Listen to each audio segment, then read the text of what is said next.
Hello,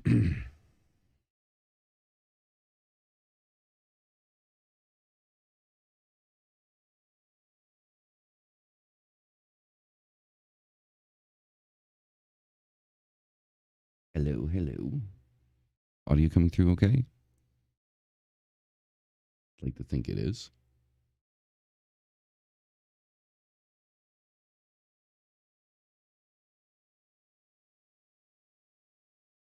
Get rid of that delay. Hmm.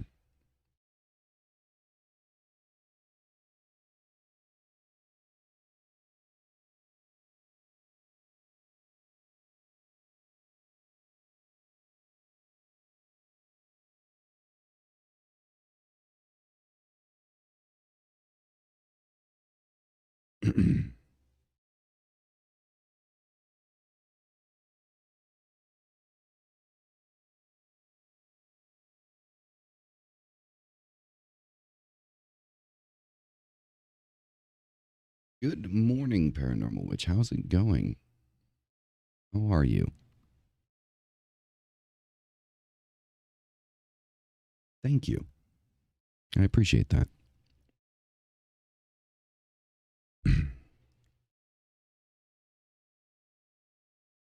I'm good. I'm good. Just kind of relaxing here on a Sunday morning. Drinking some tea, some fruit of the woods tea. It's quite good. Lori, good morning. Good morning. Hello, hello. Welcome, Germany. How are you guys doing? I wasn't actually even 100% sure that, I was going to go live right now, but I was like, why not? Let's do it. Let's go live for a little bit. Let's just kind of connect and say hello. I actually have quite an aggressive hater in my comments the last couple of days. I look like I came from a heavy metal concert. Well, I mean, it is kind of like, a daily thing for me, right? It is, my fashion sense. I like alternative culture, so it is kind of, par for the course for me. So, trolls, yeah. Well, there's this person um in the on specifically on the video where I react to LFM reacting to me that is going ham, if I do say so myself, like with their comments. Um and making a lot of accusations about me and who I am without ever knowing who I am.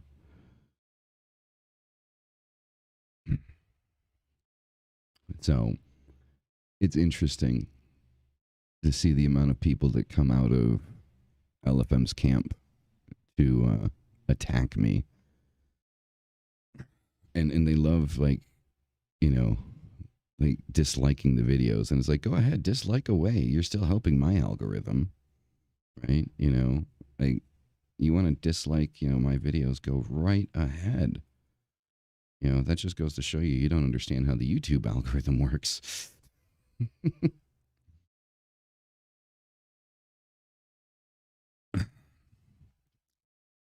So I find that kind of funny. Person has never seen me do a tarot reading, but says that I can't do them. I've done thousands. How did I become a Levian Satanist, assuming that is correct? I would say that I am a Levian philosophical Satanist. And that idea comes from the understanding, or my understanding, that I do believe that the Satanic Bible is a book of philosophy, much like Friedrich Nietzsche's, the Antichrist, or, um, Ecce Homo. And much like many people use the Bible as a guide to live their lives and the kind of like things that they need to follow, I look at the Satanic Bible in much a similar way. I believe that, the 9 satanic tenets, make sense to live by. It's not, it's not negativity. See, the thing is so I align myself more specifically to, left-hand path, close, period. And the reason for that is, see, a lot of people associate left-hand path with negativity. And it's just kind of like the dogmas that we've been associated with our entire lives. Our entire lives, we've been associated with the idea that good is light and evil is dark. And that generally comes from the idea that in the dark, you can't see the things that are in front of your own face. So it's generally kind of where, that notion comes from. And it's a misconception. See, darkness does not necessarily mean evil. You do not hate the night because it takes away your vision. You understand that the night brings its own benefits. The night brings, regeneration. It brings healing. It brings rest. It brings calm. Right? There is positivity in the darkness. And this concept of good and evil is a misconception. So I believe in balance. I believe in the understanding that we all exist equally at the same time in light and darkness.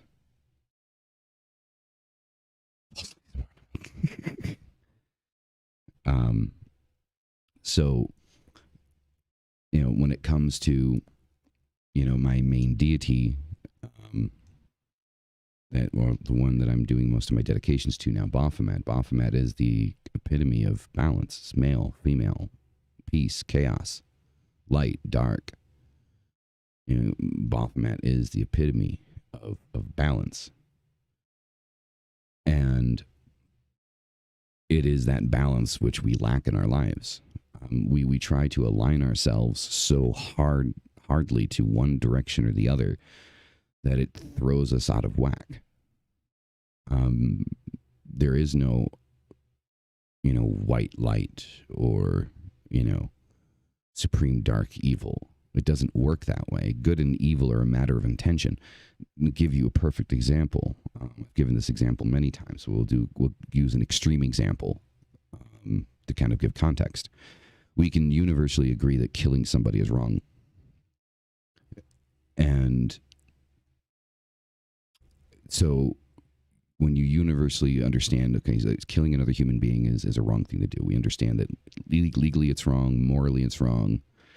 However, if somebody breaks into your home and threatens your life, or the life of your family, we can also generally come to a consensus and an understanding that if you were to end that person's life, you would be in the right to protect your family. Therefore, that's a perfect example of something that is universally accepted as being wrong, being used for good, or at least a positive intention. Intention is the difference between good and evil. You can praise the light and the Lord and all that if you want to, but if your intentions are nefarious, no amount of light is going to save you from the truth. So, with the path that I follow and the idea of left-hand path is rather an understanding that we exist in light and dark at the same time, and that light and dark is not indicative of good and evil. nature can be beautiful and chaotic. A beautiful forest, a beautiful valley, a crystal clear river or lake, volcanoes, tornadoes, hurricanes, earthquakes. The balance is always there. It's never 50-50 or 60-40. It's 100%, 100%. It exists equally at the same time, all the time. And this is a concept that people just don't get. Right? Let's see here.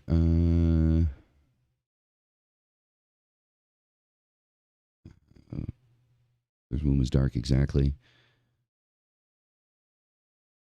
Dark matter, exactly, dark matter. Exactly, none. It's not evil, it just exists. Symbolic, How did Baphomet choose you, or you choose him?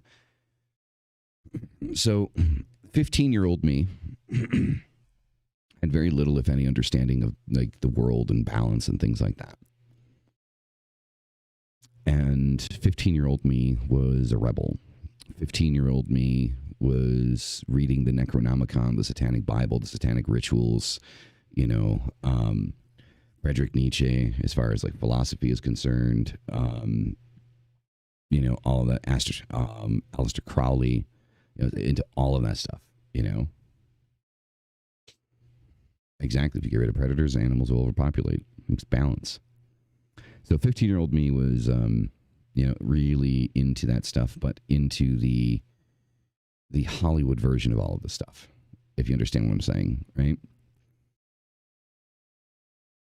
And I didn't really understand the history, but through being into that part of it, I began researching and reading and understanding and figuring out how things worked, how they functioned, how they're supposed to function. And, I've been, I think, indirectly working with Baphomet probably over 10 years. Directly working hardcore, like into Baphomet for 5 years. And as to answer the question as to whether or not I chose him or he chose me, I think it's a mutual kind of thing. I think when you work with a deity and you decide to say, okay, this is going to be the one that I want to work with primarily, there's a reason for that. There's a reason why you reach that point where you say, like, okay, this is what I want to do, right? And that reason is generally because they also want to work with you. Exactly. I was a thinker. And I mean, not too long ago, I had my first experience with automatic writing. I bought, what was supposed to be. So here, hold on a second.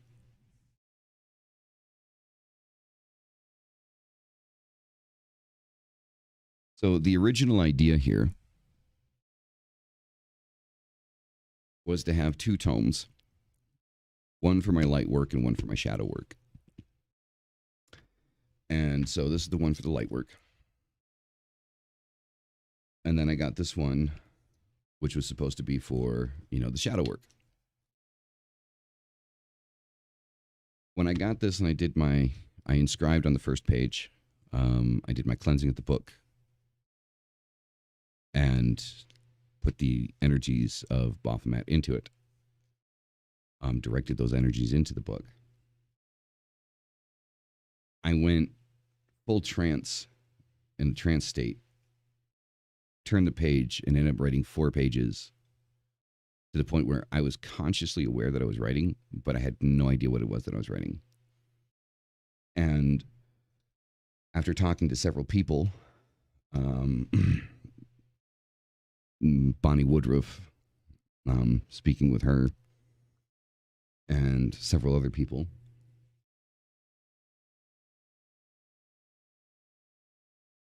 it would seem that after so many years of dedicating time to Baphomet, I was given kind of an insight. And that insight is an understanding, or a deeper understanding, of the things that exist and how they exist. Now, you can explain this away, like many people can try. You can do that, and at the end of the day, when it comes to faith and when it comes to spirituality, it's either you believe it or you don't. It's really that simple. It's like if you are given an opportunity, or if you're given,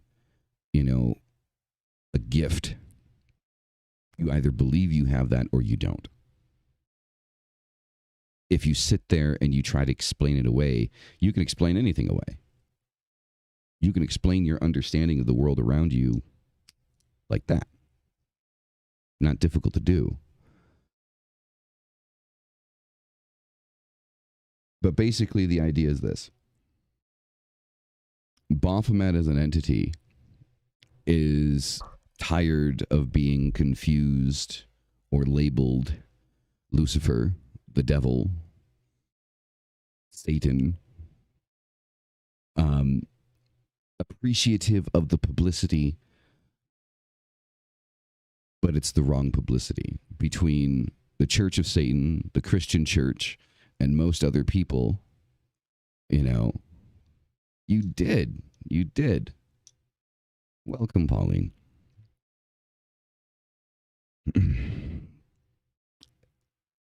So I've kind of like openly kind of accepted the charge. Halloween is awesome. It's my favorite holiday. It's Halloween every day in this office. And the understanding of the left-hand path and the understanding of working with darkness is the entire foundational understanding that we have of good and evil and light and dark has been misconstrued over the years. And it's about time that we kind of pull it back in and try to start existing in balance again. So it's funny that Baphomet is, used as like the universal understanding of evil. And here's another funny thing. The sigil of Baphomet is not actually Baphomet's sigil. See, the sigil of Baphomet that we know and understand and we use to work with Baphomet, there, was created in 1966 by Anton LaVey.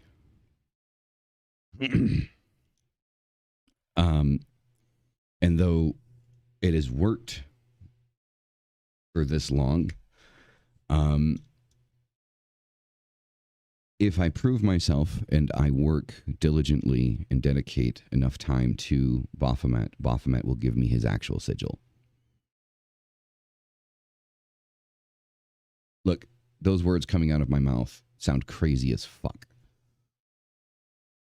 I believe in all of this, but it's one of those things that you never believe that it'll actually happen to you. So you're kind of like, now what?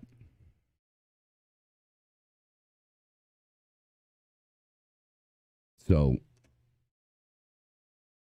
I'm excited to keep working with Baphomet. Unintentionally. It's not something that I've ever done before. It's not something that I've ever thought about doing before. It happened by accident. I don't know how to make it happen again. Then again, I really haven't tried to make it happen again. I'm still kind of processing.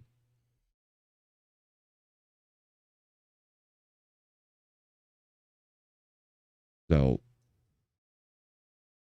but I think there's a lot that we can understand and we can learn from each other if we stop competing with each other in the occult community. We're all occultists at the end of the day, whether you're a hedge witch or you're a satanic witch. At the end of the day, we're all witches. We're all occultists. We're all pagan. I think we need to stop kind of like putting gates up and locking each other out. And we need to kind of start to learn from each other. There are so many people out there that are like LFM or John Ramirez or Dr. Bridges, and so many other people that throw us into a corner of hate and doubt and obscurity, that we're some type of monsters lurking in a corner, that people need to be ready to, wage spiritual and sometimes physical warfare against us because of who we are and what we believe.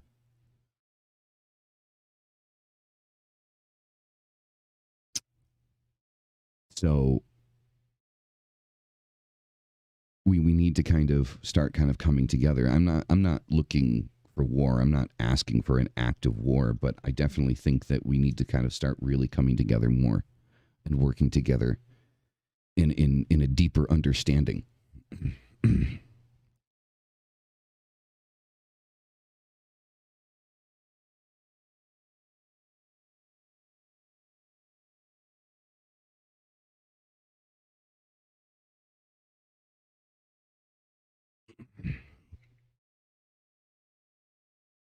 Paranormal witch, you're already there.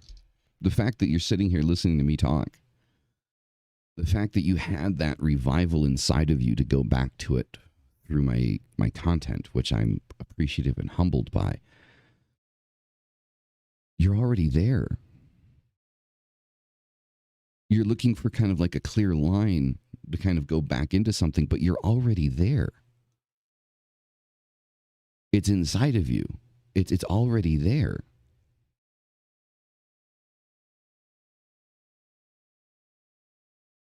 Yeah. The fact that you're sitting here, well, know that and understand that you are already there. Now it's just to kind of continue down the path.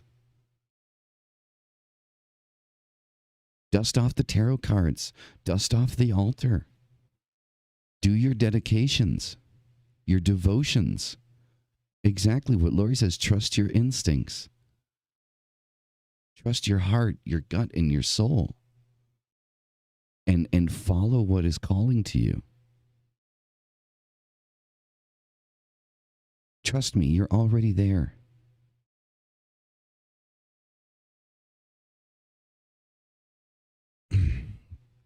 It is just another tool.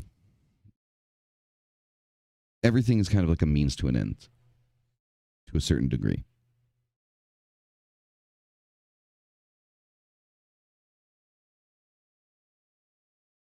Look, LFM, I don't know what her deal is. So apparently the other day she mentioned me in one of her live videos. She actually mentioned me by name. She said Mr. Malice.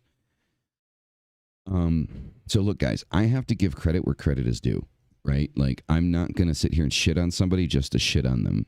First and foremost, she was going over like sigils and rituals being sold on Etsy and giving her opinion.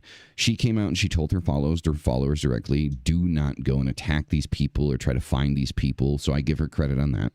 That's something that I've never heard her do in another video. So I give her credit there. Okay. And honestly, the comment that she made about me, though inaccurate, wasn't rude. Like, she said that I seem like an intelligent individual. And then right from there is where she kind of went downhill, is where she started saying that, well, he's a Satanist and, he thinks that all Satanists are philosophical Satanists. And I never said that. One, I keep saying, people keep forgetting the philosophical part, the beginning of everything. I'm a philosophical Satanist, one. And two, I never said that I believe that all Satanists are philosophical Satanists, because that is quite frankly a lie. There are Luciferians that worship Lucifer as, a godhead, as a focal point. These are the ones that do believe in God, but believe that God is the enemy, not Lucifer. There are, the Satanic Temple Satanists, which are very much, philosophically inclined and not very religiously inclined at all. They're more of an activist organization at this point rather than, a religious organization. even though they've been recognized in the United States as a religious organization. Um, and the Church of Satan, that's Levian Satanism, which is where most of the philosophies kind of spiral out from. And they just really don't do anything except for charge $250 for a membership. The thing is, it's all become political. It's all become monetary. And like we are so caught up in the hustle and bustle of wanting to become spiritually awakened that we start throwing money at organizations and people, to give us what already exists for free.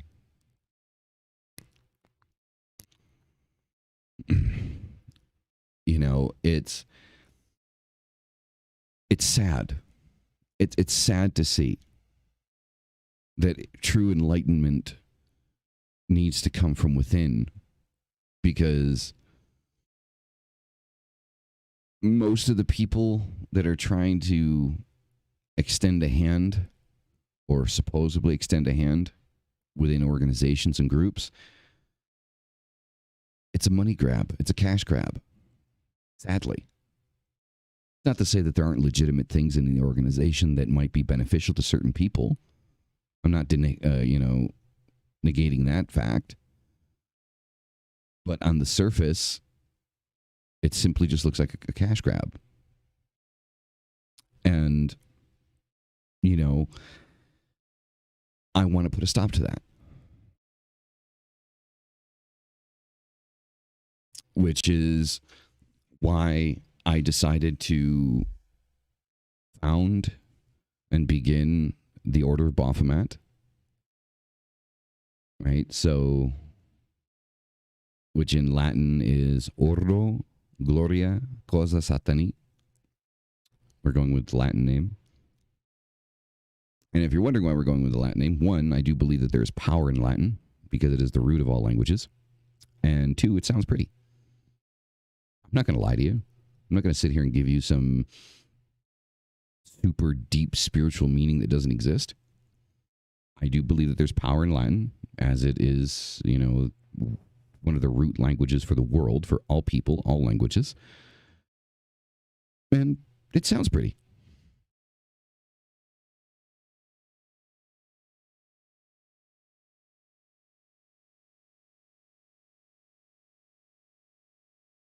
Catch up on all of this.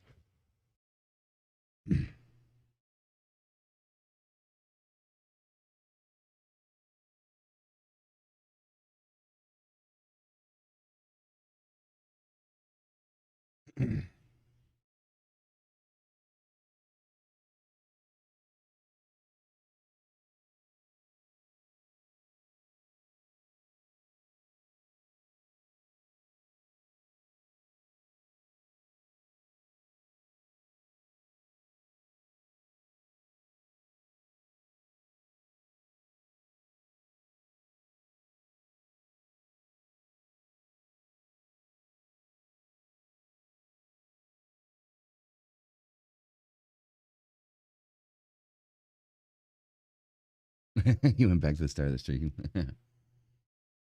Good afternoon, Nightingale. Like that name. I do.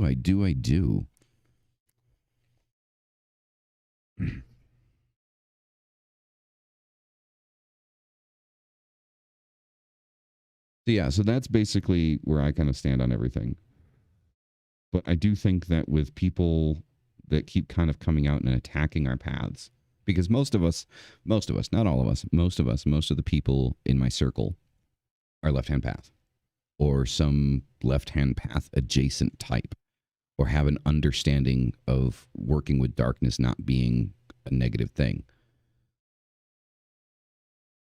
So I do reiterate the point and the idea here that it is absolutely necessary for us to kind of watch each other's backs and stop gatekeeping. Right? We have enough people out there trying to, hurt us spiritually, magically, and physically. Because, and that's my biggest fear. My biggest fear is that a lot of these people, right? You know, a lot of these people that are spewing this stuff don't realize, you know, some of them do, and it's intentional, but most of them don't realize that the people that are listening to them are the type of people that won't have a problem, you know, shooting somebody because they think that they're doing some type of grand spiritual goodness by ending what they perceive to be evil.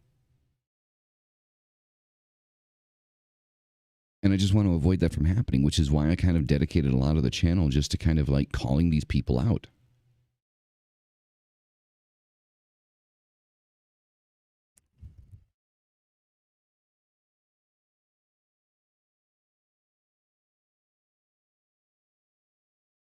But I think it's funny. The hater that I get in my comments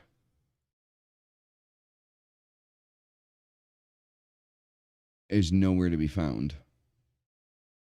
I find that hilarious. They sent me many messages at about 10 o'clock in the morning, but yet they're not here.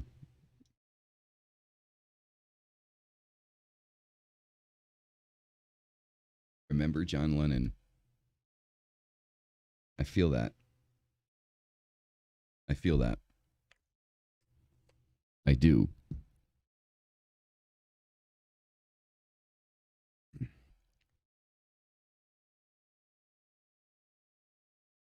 So I think what we're going to start doing on here on Fridays, we're going to do this on Fridays because it just makes sense on Fridays, is in the evening hours. So apologize if you're in a time zone that's going to make that like 3, 4 o'clock in the morning for you. But in the evening hours, probably around, I'd say maybe 6, 7 o'clock at night, is I'm going to start doing some live tarot readings on here.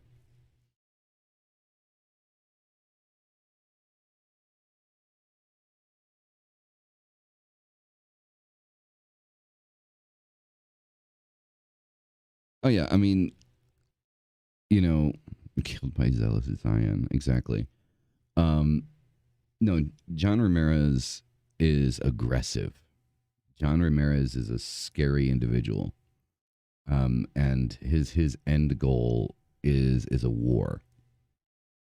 I mean, just the simple fact that like he came out in his video and he started talking about like I was a general in the, you know, the darkest army and stuff like that. It's like, well, first and foremost, I mean, Satanism doesn't work that way. Either of the major sects of Satanism, the Satanic Temple and the Church of Satan, don't work under, you know, military jargon, right? It's not a militant organization. You know, talking about, for example, forcing, abortions through, magical means. See, here's the thing that people don't understand. Even the Satanic Temple kind of, veers off of LaVeyan Satanism in that respect. Now, see, I'm all, for you having your own choice. Like, I'm not going to sit there and fight that political point, right?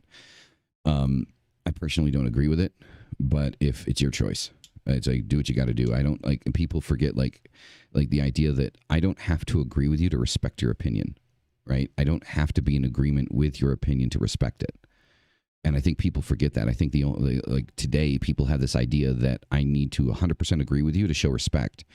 And, how did he become an ex-Satanist? He wasn't one. That's the thing. He was doing something completely different, and I believe that half of the shit that he says is bullshit.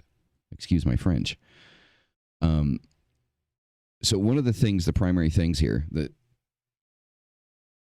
a lot of people don't take into consideration with the Satanic Bible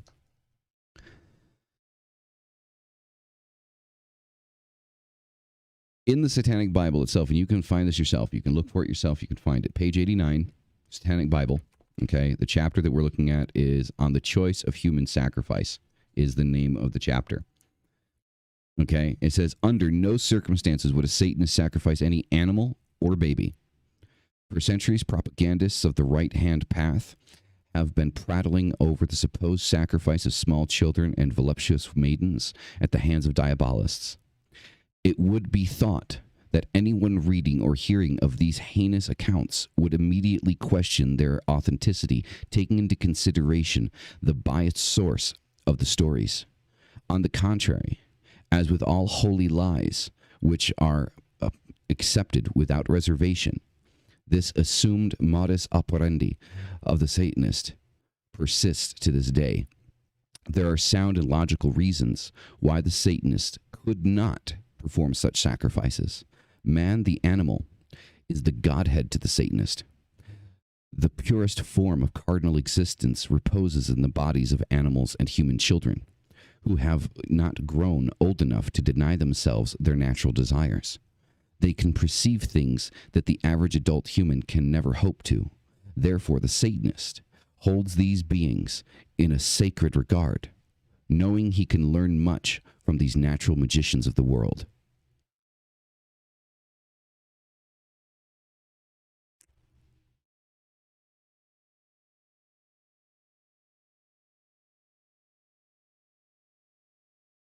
In the book itself. And most satanic sects roll off of this. The Satanic Temple is a spin-off. So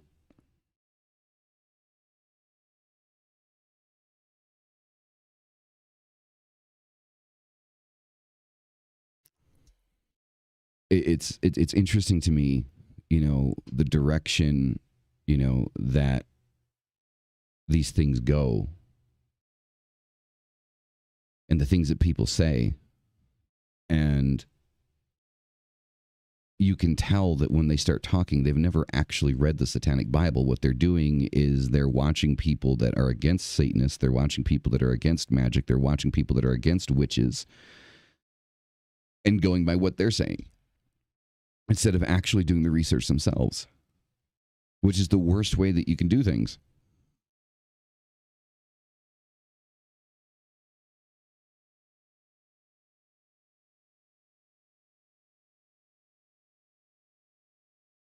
Yeah, that's pretty much what he was doing. Yeah, it wasn't ever actually a Satanist. Like, a lot of the shit that he was doing is completely against, like, the rules of the Church of Satan.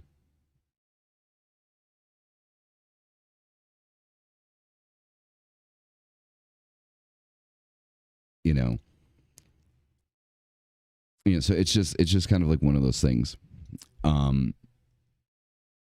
where we need to kind of build our understanding. We need to work with each other.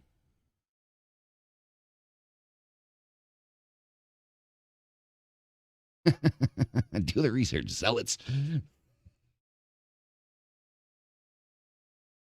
Yeah, no, I mean, it's just kind of like the misinformation is ridiculous, and I feel like that's kind of like, that's the focus that I need to take. I need to break down the misinformation. I'll be honest, I'm kind of tired of reacting to LFM, but from a business perspective, reacting to LFM for some reason gets more views. So it's like, I kind of go in periodically and check to see what bullshit's being spewed, and if it's something that I feel like I can react to, then I'll react to it. But if it doesn't, then I don't. Not calling you guys. Oh, of course, no, I get it. You're just kind of like a general statement out into the world, Completely get that. Completely understand.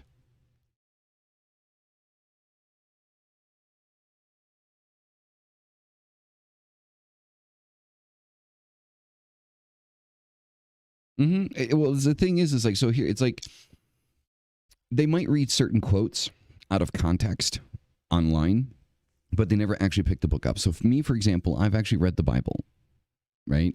I'm not afraid of the Bible. I've actually read it, And the one thing that always stood out to me is like, see, the Bible is a walking contradiction, because the thing is like, so you start out, with the whole idea of like, thou shalt not kill, but then go to Exodus 22:18, it says, thou shalt not permit a witch to live, or depending on the translation, it says, thou shalt not suffer a witch to live. So depending on the translation, um, and it just goes through, like, there's so much in there, about killing children, like, these people want to talk about, like, Satanists or diabolists or left hand path people in the left hand path sacrificing children and animals. You should actually read your scripture. Exactly. Like, you should read your scripture. Like, if you really want to get down to the nitty gritty, you should really start reading your own scripture, because the thing is like, I'm sorry, I've seen more evil being spewed in the Bible than I have ever seen in the Satanic Bible. Ever. And it's, it's a thing. It's a thing. And I just think people need to have that kind of brought to their attention. I think the era of the church kind of needs to come to an end. I'm not declaring war on the church. I'm not that stupid, but I think it's about high time that the church kind of fades into the background.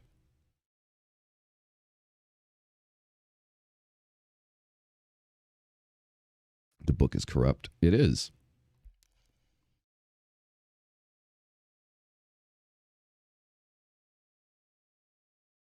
Well, the thing is, another thing that for some reason people don't talk about is the Old Testament.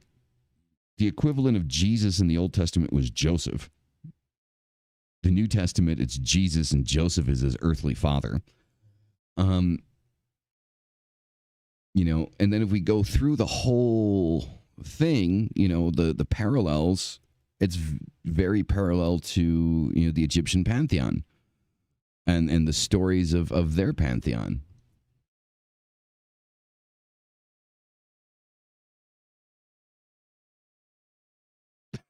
Unicorns, really.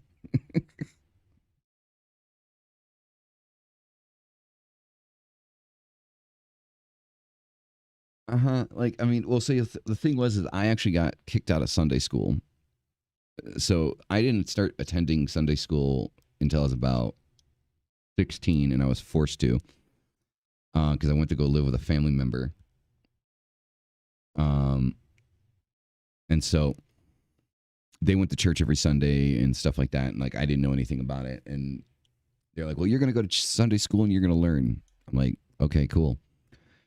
And so I went to Sunday school, and I was just me. I was just asking questions. And most of the time, the answer is it's a mystery of the Bible. We don't question it. That was the main answer that I got for almost everything. You know, um,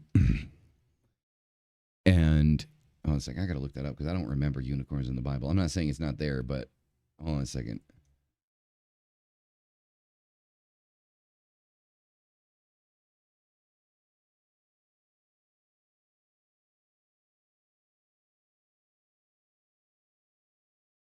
Yeah. In Numbers 23, 22, and 24, 8, the Bible speaks of the strength of a unicorn. Deuteronomy 33:17, Psalms 22:21, the Psalms 92:10 speaks of the unicorn's horn. In Psalms 29:6, the unicorn is likened to a young calf skipping, while Isaiah 34:7 mentions unicorns in the same context as bulls and bullocks.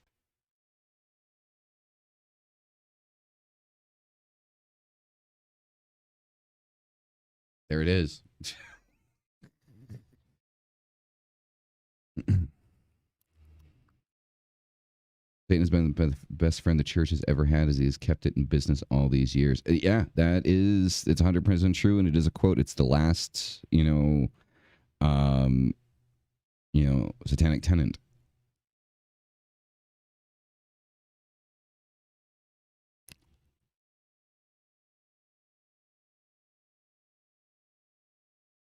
The Christ conspiracy. Never read it. I probably should. I probably should read something like that.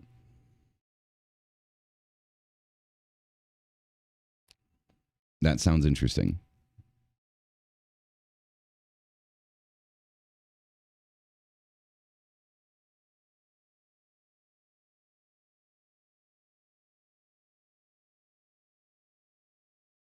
Well, there you go. I mean, do be kind of careful. I'm not gonna lie. Like, I mean, if you know the person, then it's all good. But like, do be careful because there's some people that do take these things out of context. There's people in our own camp that take these things out of context and do things that are just weird. Um, you know, like enjoy it. If it's somebody that you trust, if it's somebody that you know, then go for it, right? Um, but don't take like kind of like don't accept like random invitations from people that you're not familiar with or you don't have a history with. Um, and that's just I think just for just personal safety reasons. It's corrupted. I would definitely give that a read then. The Christ conspiracy. I'll give that. I'll give that a read, and I'll give that a. I'll probably end up buying it. Sounds interesting enough. I like reading stuff like that.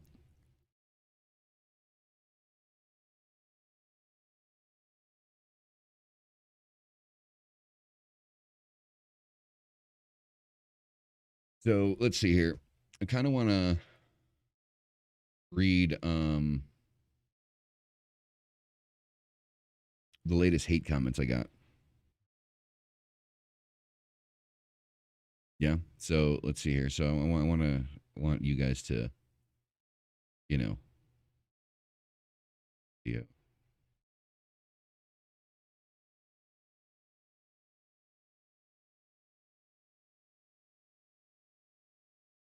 Can we pull?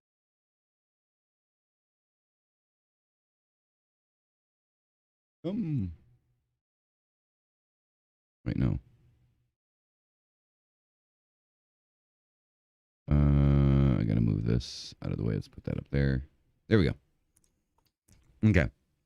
So my latest little hate comment here. Best book you've ever bought.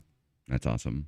So I'm not going to put the name out like you guys. I'm just going to read the comments, and then you guys can obviously go to the right video, and you can see the comment. You can see the comment yourself and figure out who the hell it is.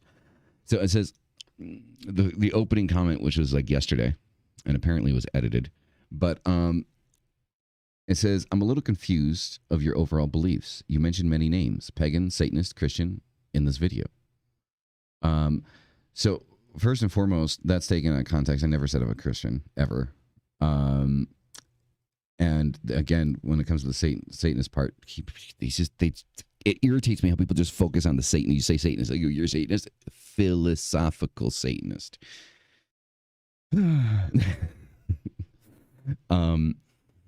Right. In this video, said she is dangerous, yet I still don't see what it is you believe and your foundation of understanding. So I don't understand where in this comment, like me saying that she's dangerous by the things that she's saying, has anything to do with the foundation of my understanding of or my belief system. My believing that Melinda is dangerous has nothing to do with my belief system. It's a simple matter of fact.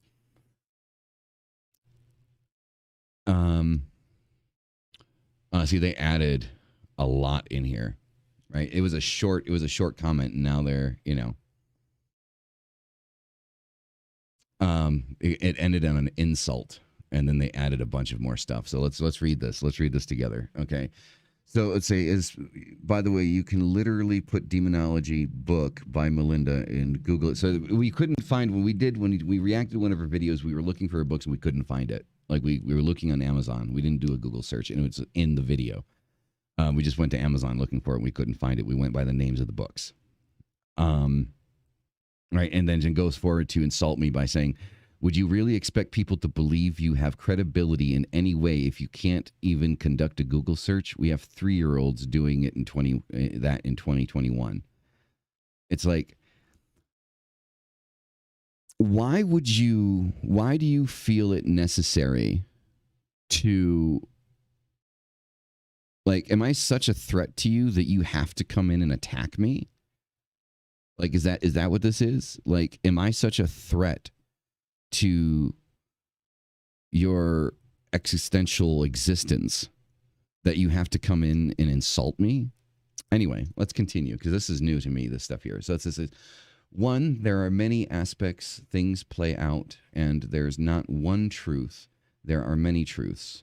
And as a medium, as somebody who does understand the spiritual world and that beings are truly defined by human or human words, as we don't have a full understanding, and we as human continue to use these words because it's how we connect with one another. I have no idea what that's about, why that's even being said, but let's continue.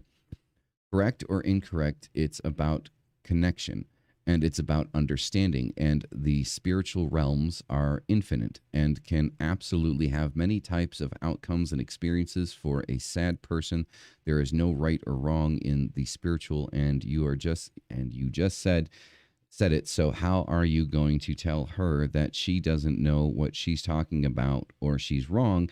You are also contradicting yourself. I've never contradicted myself, at least not intentionally, because you're a human trying to explain spiritual things, and because we are humans and we do our best to explain what we see and what we go through. See, so this is just kind of like defending Melinda, right? I see, now I understand demons are just lower energetic. This is really irritating to me that this new thing that people are coming up with, that I understand that demons are just lower energetic, vibrational, dimensional beings. You're an idiot. You're an idiot. Like,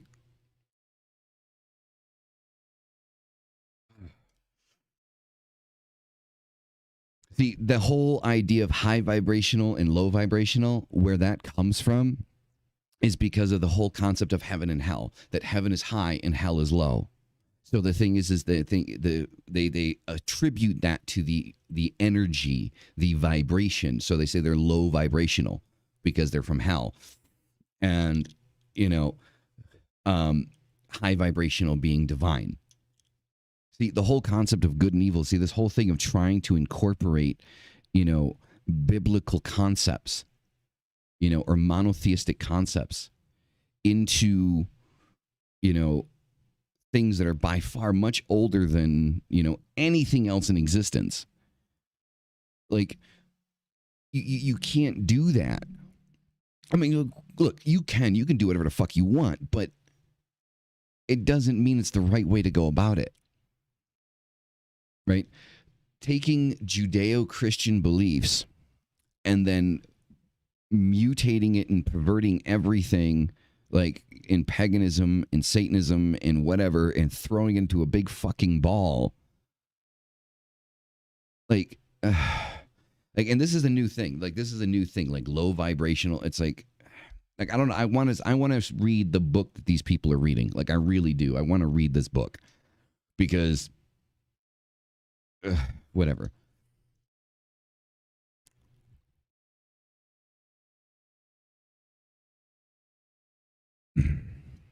So, let's see. So, I was saying energy beings, that's why you connect them to the dark and evil. I'm not connecting them to dark and evil. You're connecting them to dark and evil. And all of the angels, as humans say, are beings and higher dimension, higher frequencies, higher vibrations, two sides to the same coin. As you said, it's a spectrum of existence. And clearly, I need to write the book that my team divine team has been guiding me to for the last 7 years, because humans need a full understanding enough with the cockiness, as you're all giving a little bit of insight. Majority are mediums, but you don't understand. See, the grammar is so bad in these comments that it's very difficult to understand.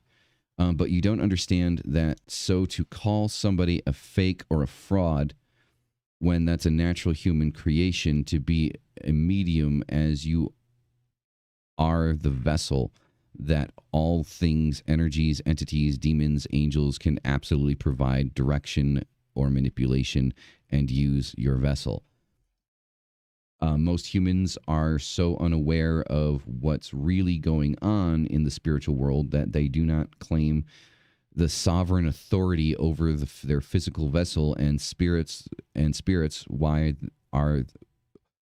are they easily manipulated? Jesus Christ, take a fucking grammar class. God damn it. Okay. And at the end of the day, there's a rising within the spiritual realms being connected to the physical, and we are all a part of it, and we each play a part of it, whether we know it or not. Therefore, nobody is wrong. They're just playing their position. Get it correct, please. Especially if you want to be cocky, come in after a woman who is only speaking her truth. And this is another thing. Your truth, her truth. There's the truth. Now, there's your understanding of the truth. That's different. Your understanding of the truth is one thing. Okay? But the truth is the truth and a lie is a lie. Your understanding of the truth is completely different from what the truth actually is. It's like, for example, when somebody gets into a fight, if you're in a relationship and you get into a fight with somebody, right? There's your side, their side, and the truth. Right? That's what exists in that, right? There's your side of the story, their side of the story, and then what actually fucking happened. Because to sit there and say that everyone can have their own version of the truth, you know,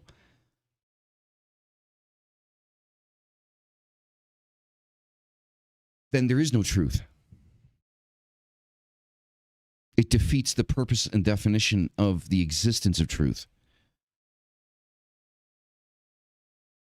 We can have varying understandings of the truth, which means it's never 100% exactly the truth.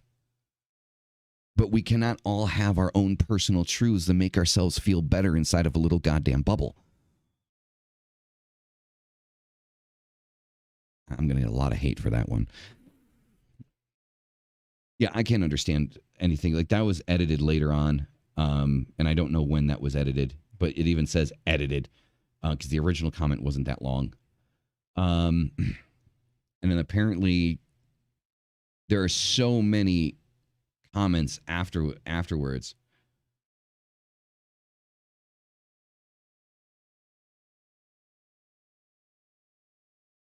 Apparently, okay, so 2 hours ago, again, this was edited. Like, a lot of these are edited. And I love this feminist bullshit. You found it necessary to come for women who actually, no, I found it necessary to go after a fucking idiot that was talking stupid shit. That's what I found it necessary to do. God, fucking feminazi bullshit, man.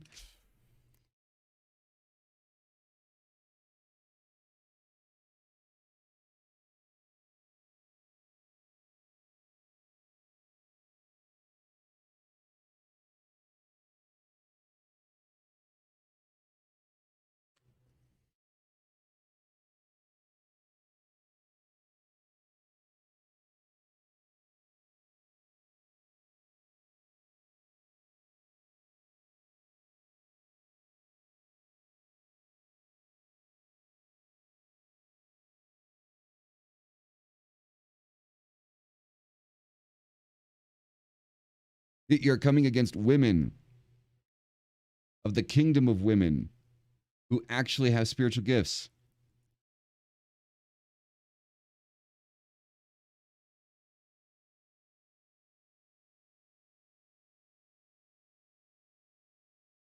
Sorry, I got to answer this one. This one I have to answer. I'm sorry. Like, this fucking feminazi bullshit. You're coming after women. No, I'm going after fucking idiots. That's what I'm going after. If you're stupid, I don't give a fuck if you're male, you're female, you're in between. If you're saying stupid shit, I'm coming after you. Oh my God, the ignorance of people. I was in a good mood, chat. I was in a good mood until I actually started scrolling through this. Oh my God.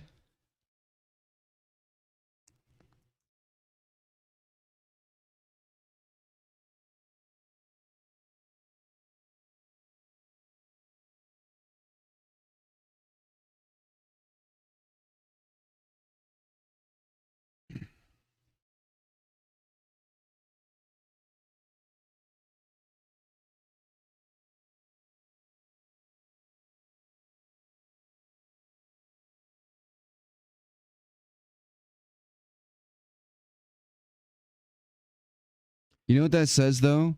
You know what it says that they have to lean in on the sexist part of it is that they don't have a leg to stand on with their argument. They have to go into it with, the they have to go into it with their political views because they don't have a leg to stand on with their arguments. So now they have to try to attack me, right, on that side of things. So now I'm a misogynist because I made content against a woman.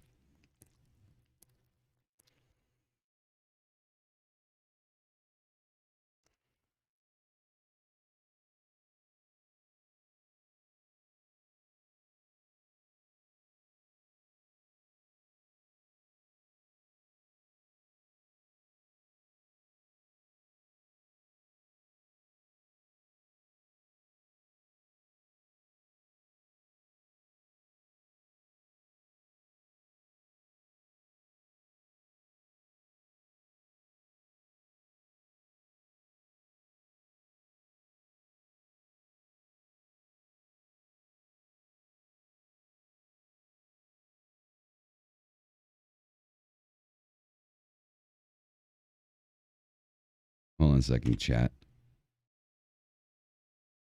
Sorry, this shit pisses me off. This shit just pisses me off.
All right, let's catch up with chat here.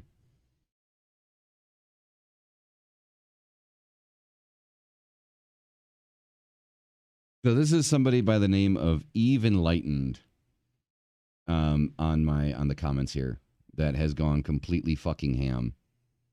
And I won't stand for somebody attacking me in that way. Like I won't stand for somebody sitting there trying to say that I'm a racist or trying to say that I'm a misogynist or whatever the political buzzwords are at that particular point in time. The very fact that you have to attack me that way says it all.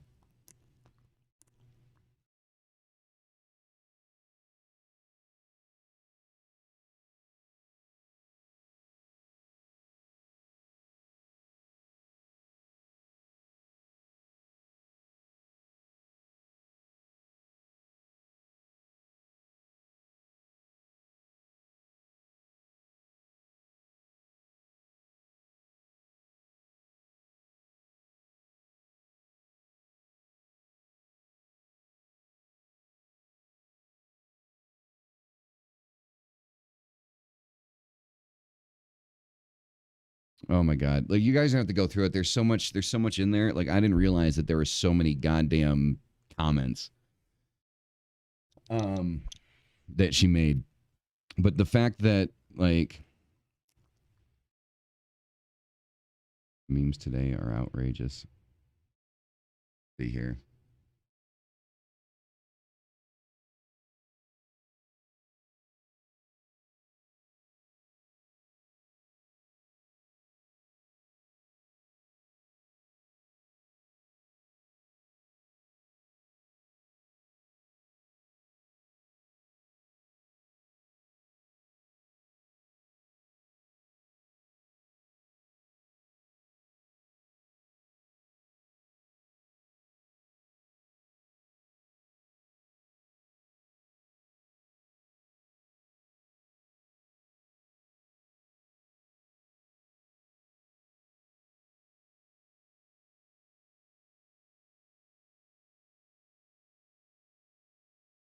Yeah, it's just the thing is like when people start throwing things into a ball together. Like I mean, the thing is so like the comment that Melinda made about all Satanists or all pagans or whatever, all witches or whatever, all being not all witches and pagans, but all like all Satanists and demon worshippers and people that work with demons do not have an appreciation for the human condition essentially. um that set me off, things like that. Like you're telling your followers that people like me or people that believe or follow into what it is that we do, we're not human. You're dehumanizing us. People like John Ramirez, they're dehumanizing you know people, people like us. They're threatening people like us. And those things are that's dangerous. It's dangerous to do that. It's okay to have your own opinion and say I think this about this thing. But the problem is that everybody has this understanding that I know this about this thing. And it's like, I'm sorry, you're not into that thing. So how do you know? How do you know?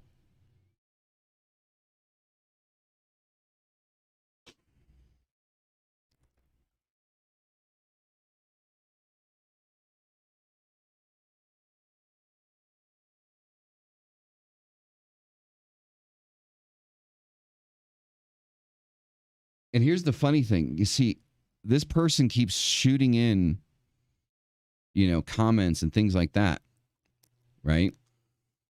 I'm live right now. They just answered me again. I'm live.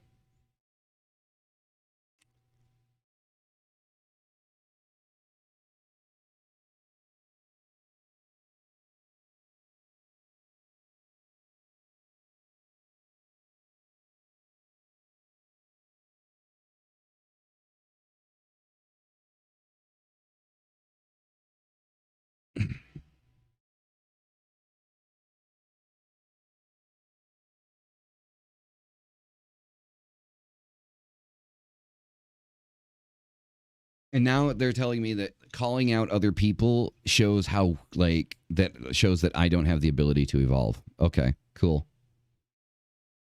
I'm calling out other people in rhetoric, not their belief systems. Like, see, this is one thing that people don't understand. I'm not calling you out because of your belief system. I'm calling you out because of the things that you're saying about other people's belief systems. There's a difference.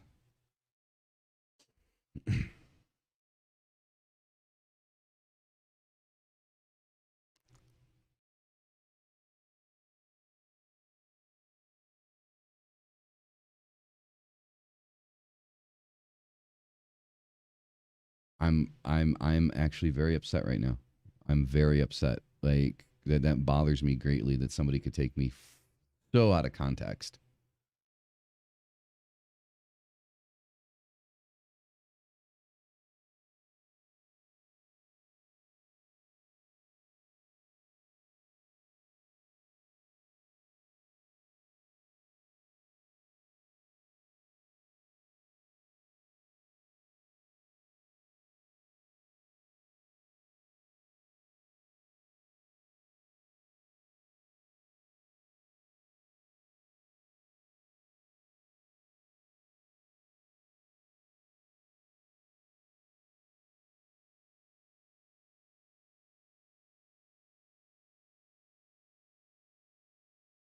Yeah, the last comment I'm going to make. I said I'm live right now. If you got something to say, come in and say it. Say it directly to me.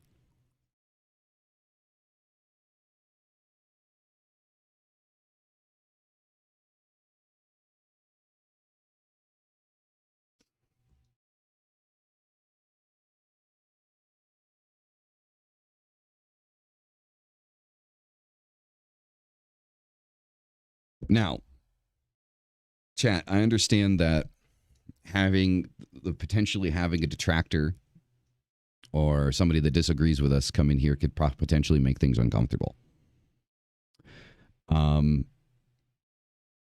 If she comes in here and a conversation ensues, I request that you guys don't get upset, that you guys don't get angry, that you guys don't feel uncomfortable. Just let it run its course and let's see where it goes if they come in here. Because up until now, anybody that has, wanted to debate me has,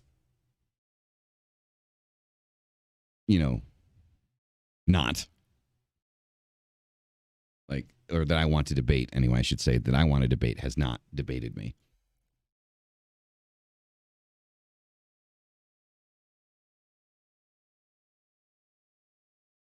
You know what? That is probably one thing I do probably need. I do need mods in here.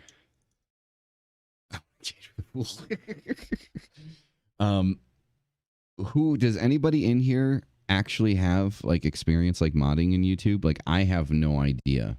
Like I've never done it, so I don't know. Like I'm normally like my lives are on the Twitch side of things.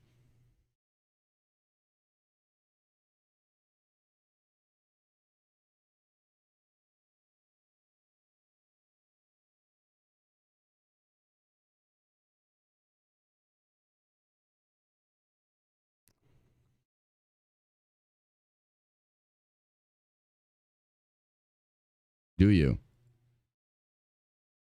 Um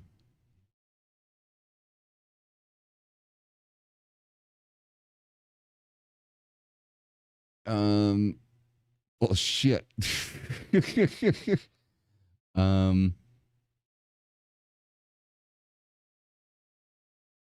and of course, YouTube doesn't make it easy to make somebody a mod. How do I mod somebody?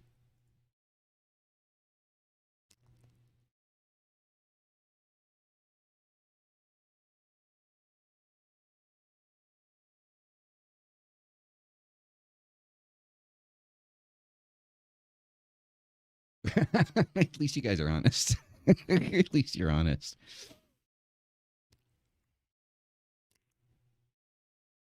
No, I was Paranormal Witch. I'm going to go with you. Nightingale, it's nothing against you, but I don't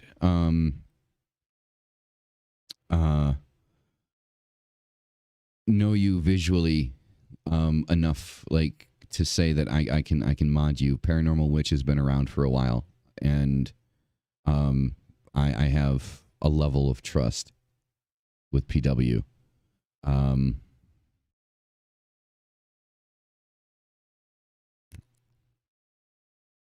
So, but if you keep hanging around, you keep coming back, then most definitely, like I'm always willing to have at least two.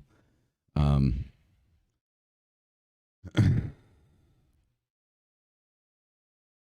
I just need to figure out how the hell to do it. I don't know how to do it.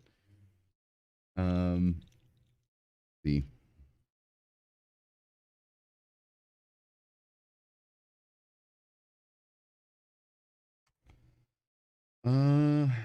Studio from the left.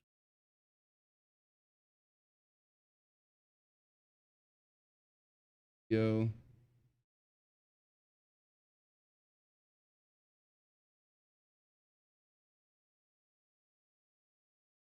Content playlist analytics. Okay, settings. Unity.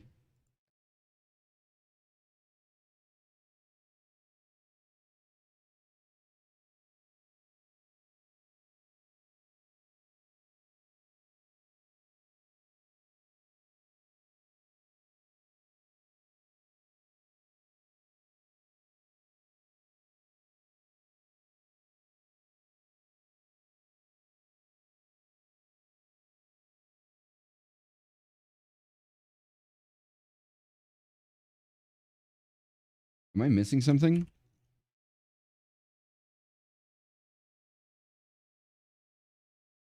Oh, okay. Paste the channel URL. Okay, I got to paste the channel URL. Got to go to your channel. Hold on a second. Why do they make this so difficult?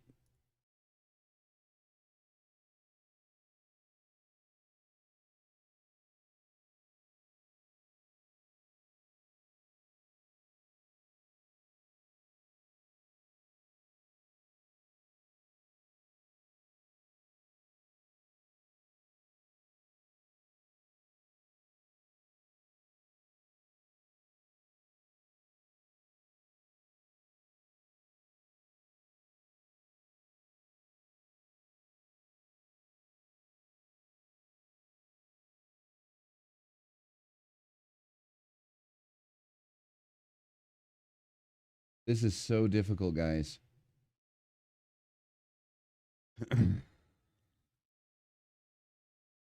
Well, I mean, you know.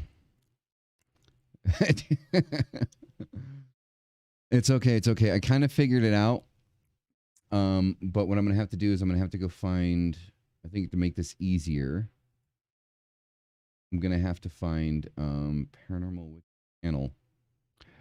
Paranormal Witch, can you link your channel into the chat, please? Can you do that for me?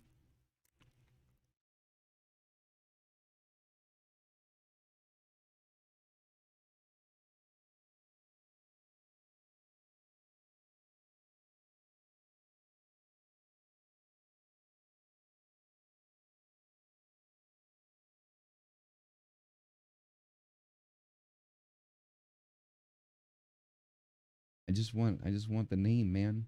YouTube, come on. Stop being weird.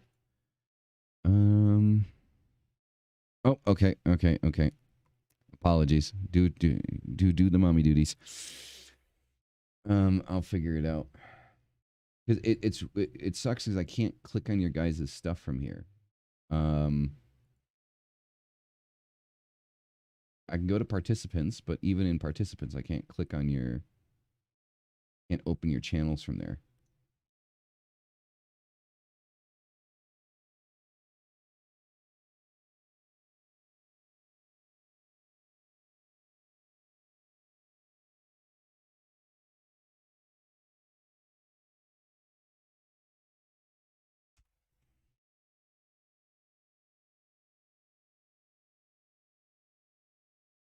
Found you.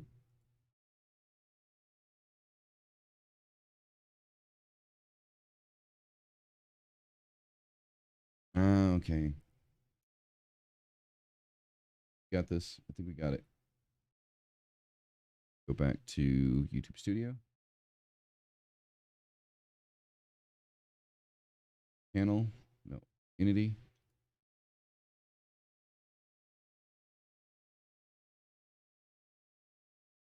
There's no matching users found.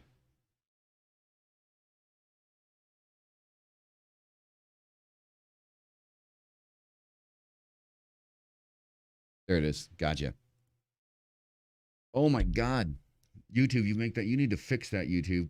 You need to make that easier to do.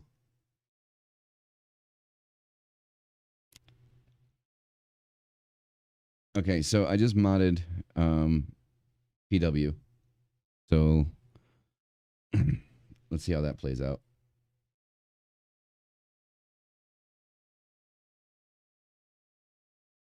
Yeah, no, I don't think they're going to be coming in here.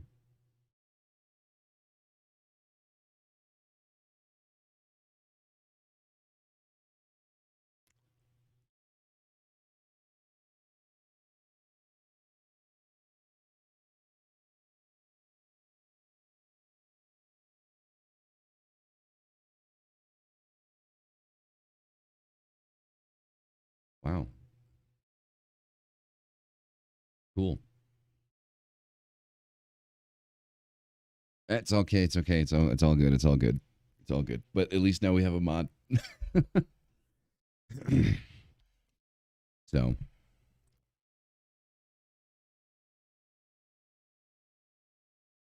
yeah, I mean, the more you come in here, Nightingale, like, and the more that I see you and you're active in the community and things like that, like, I have no problems. You know, um, it's just I just want to know, have like at least have an understanding of the people that I have, like, protecting my channel. Um, so your name is cool as hell though. Like I give you that. You know, um, and you do have experience. So the more we do this, then most definitely, because I do like the idea of having two mods. Because as you've noticed, like you see, paranormal witch has to go, like PW has to go, change diapers and do things like that. So, there's going to be a need for a second mod. So,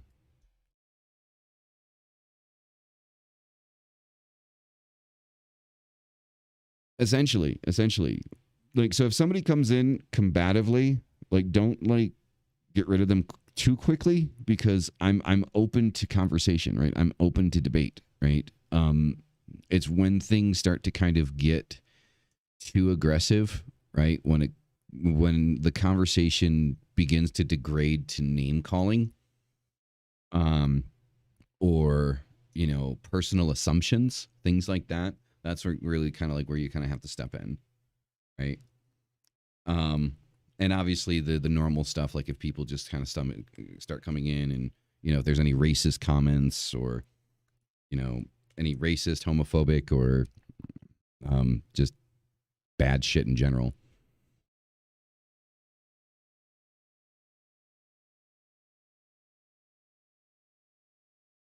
Exactly. You know what? Your presence helps, Lori. Like, you being here is more than enough. Um, it's another perspective. It's more ideas. You seem very well versed and have a deep understanding, of the craft. Um, and your input is appreciated and looked for, in many cases. So don't, you know, feel that you're not helping. You're just helping at a different level.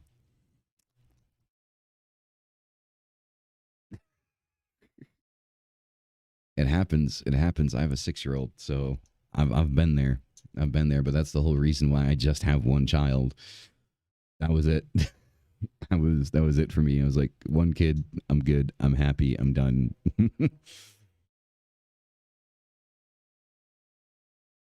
So it's one of those things. Um,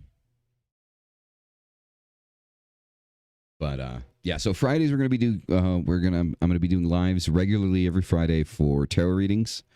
Um, and I think I'm going to limit myself in terms of videos of 2 videos a month is what I'm going to do.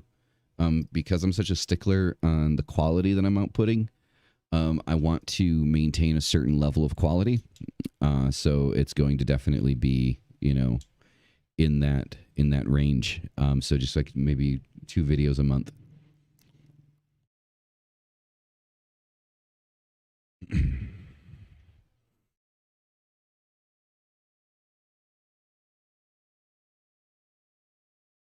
Yeah, no, I can't go beyond one. I'm all right.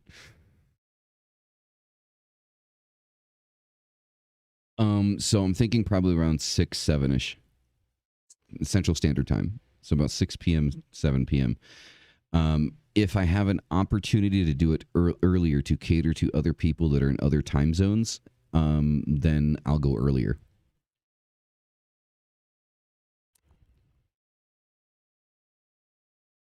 I appreciate that. I appreciate that.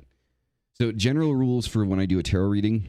Um, I've been doing them for a long time on Twitch. But is the only rule I actually have is, so one, it's a choice between a general reading and a specific question. I don't do medical. So medical questions, I'm not going to do that. Um, and that's just because I'm not a doctor and I don't want to be wrong. Like, it's okay to be wrong. I'm human. Like, I'm not a clairvoyant. See, the thing is, I don't claim to be clairvoyant or psychic or anything like that, because I'm not. I'm just able to read the cards. Like, I've been able to do it for a very long time.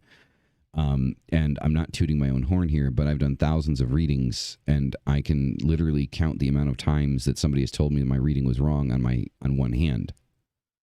One time. In all the years that I've been doing it, I've had one person tell me that I was wrong. And I feel that that one person was more like on the level of like they didn't want to admit the things that came out in the reading. But I'm not psychic. I'm not clairvoyant. I don't claim to be. I just have the ability. I can read the cards well and read energy. So there's that. So it's general reading, specific question, and then the only actual rule is that I request that when I'm reading for someone that you do not, like the person that I'm reading for, like you guys can, like the way you're chatting in chat right now, go ahead and do that. Like that's fine. The only thing that, I ask is that,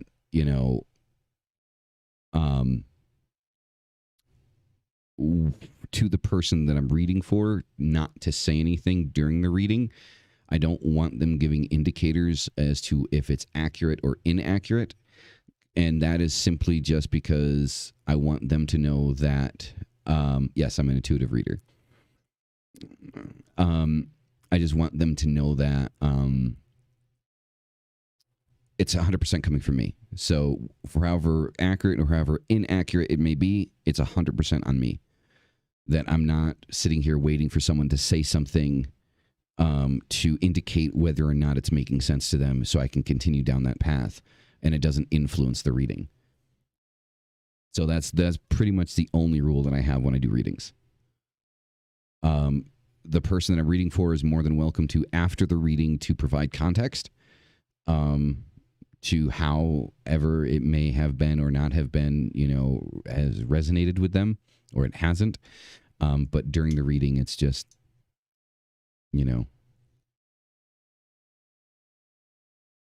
let it go. So that's like the only rule that I have.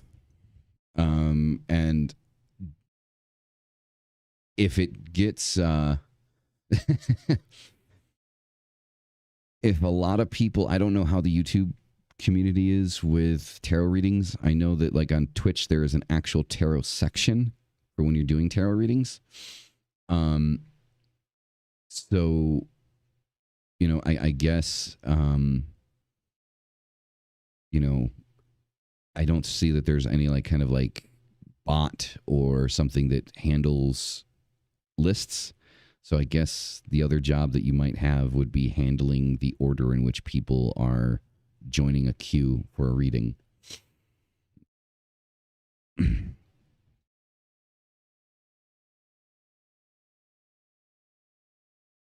So.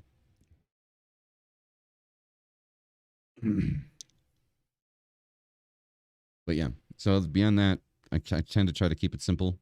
My primary deck I use the Dark Mirror Oracle.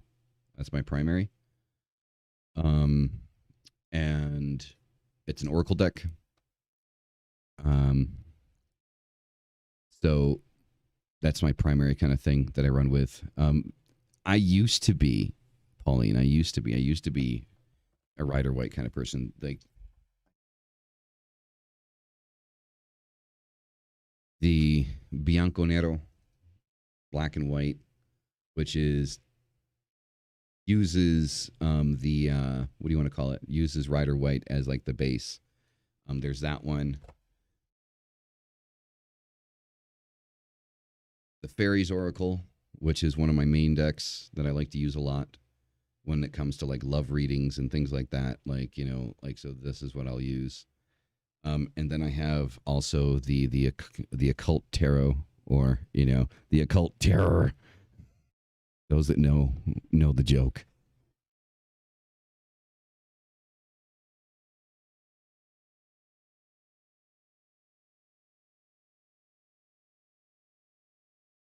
And generally speaking, the type of readings that I do are shadow readings. For those that don't know what a shadow reading is, I mean, you know what shadow work is. Shadow work is working with, like your side of things like the things that you need to work on in your life, like the things that you're doing wrong. And so the readings that I do are kind of lean directly into that. So I'm very into kind of like just kind of telling people, okay, this is where you're screwing up, and this is what you kind of need to do to kind of fix it. So, like, generally speaking, you're not going to get a happy-go-lucky reading from me. Occult terror, right? The occult terror deck I actually keep on my altar. Um, so that's there. Um,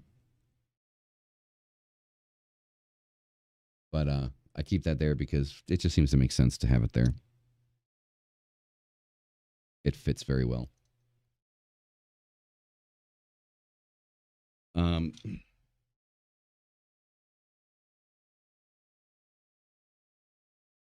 so I'm actually looking forward to doing that on here to see where that kind of goes, right? To see where kind of like the tarot readings go on here. Um, I like the direction that the channel's going, and I like the people that are in the community. You guys are amazing.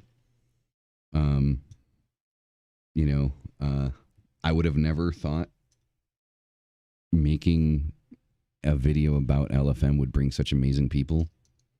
But you guys are great.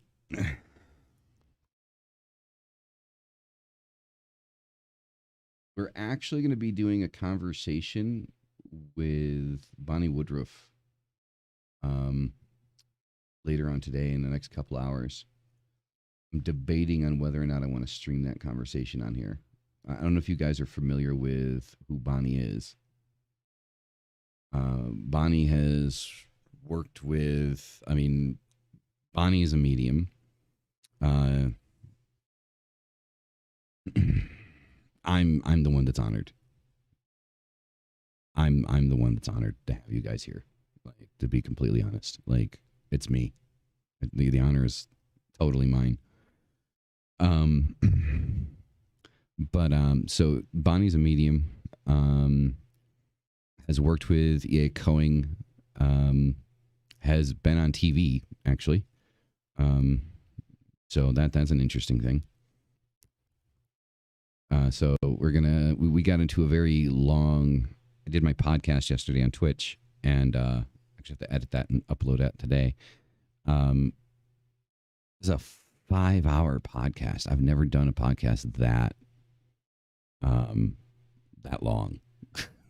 So it was an interesting conversation. It was Bonnie and her boyfriend.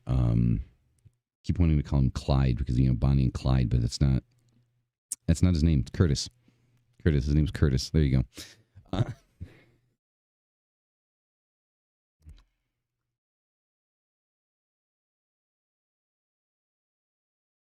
So there might be a little break that I'll take so I can get myself another cup of tea. Um, co-editing. Yeah, that's it. Co-editing.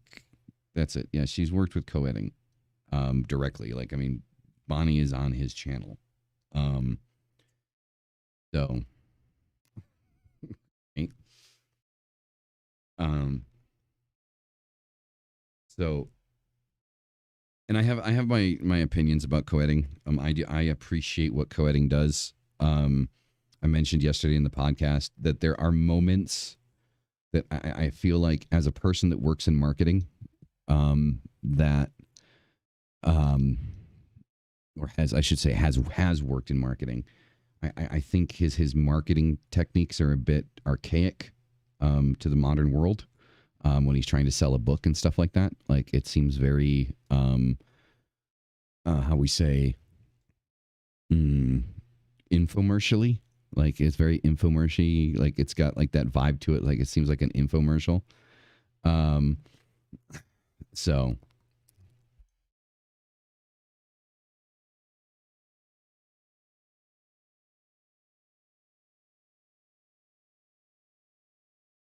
Texas, there you go. There you go. Texas. That's a good state.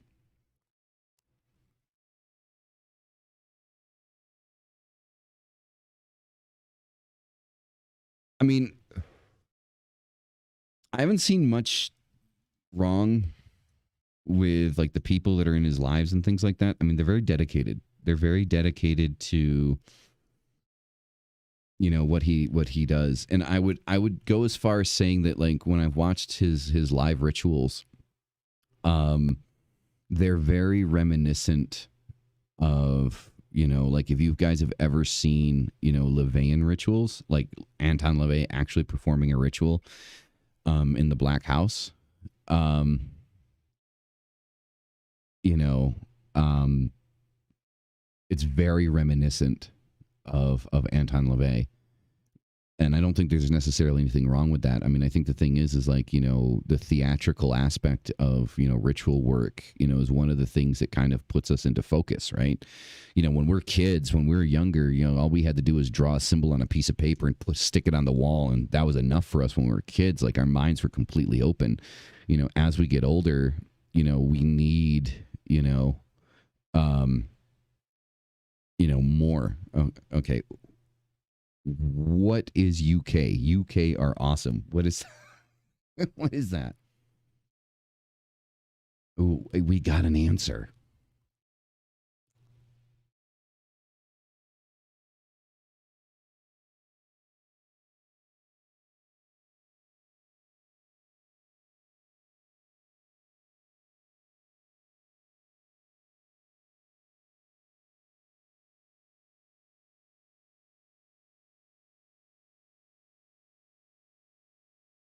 Okay, cool. Cool. All right, they're even enlightened is down to debate.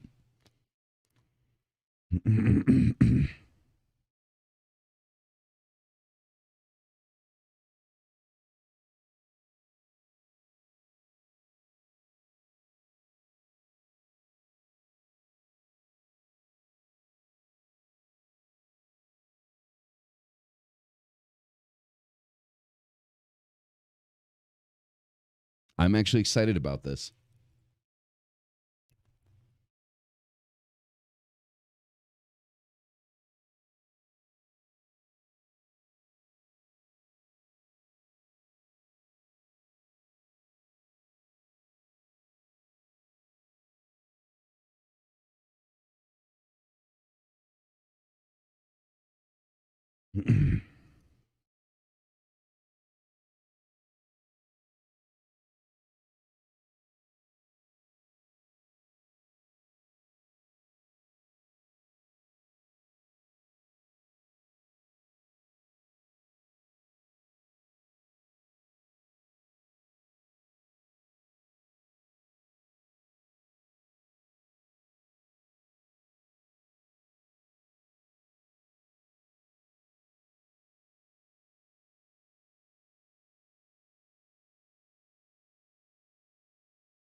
Okay, so they're down to debate. So yeah, I said basically I'm excited for this. I'm 100% down to have a discussion and have perspectives explained and understood.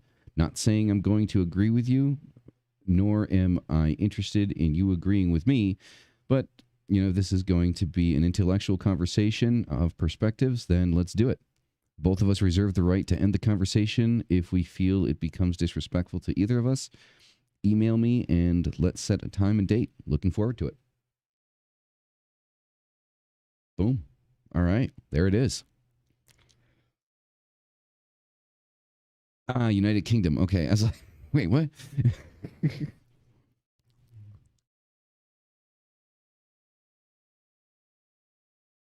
So there it is. All right.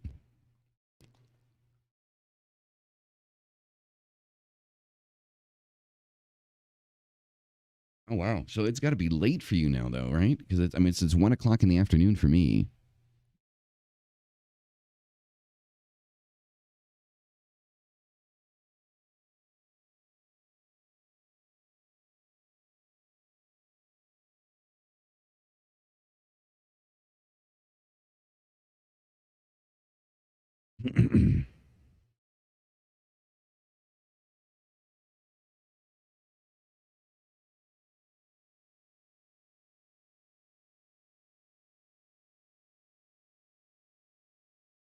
No, no, no, no, no.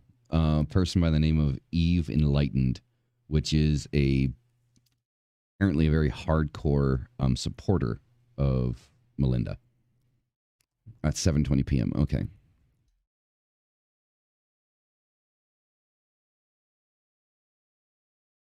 Nightingale, what are you, Eastern Standard Time? Nightingale?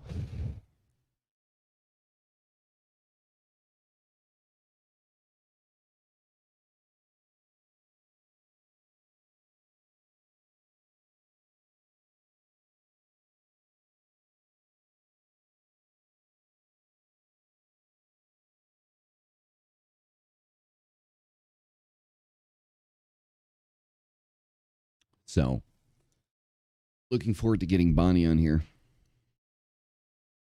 That's going to be fun.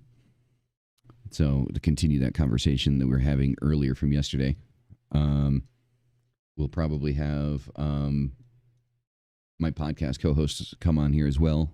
So he'll be available for the conversation. So that'll be fun. I was almost amazed. No, I mean, Melinda won't debate me. That's not going to happen. There's not going to be a conversation there.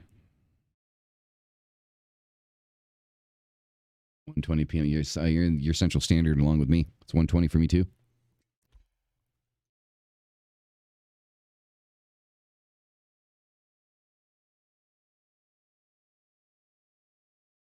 I don't sleep, so I'm always on here.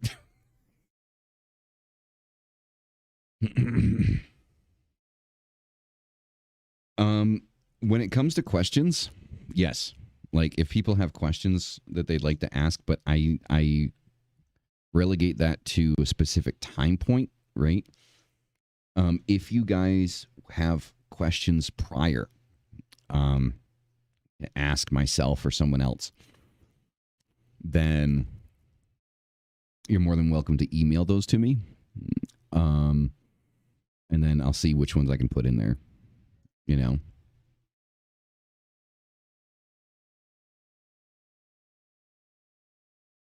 Oh yeah, I know, I know.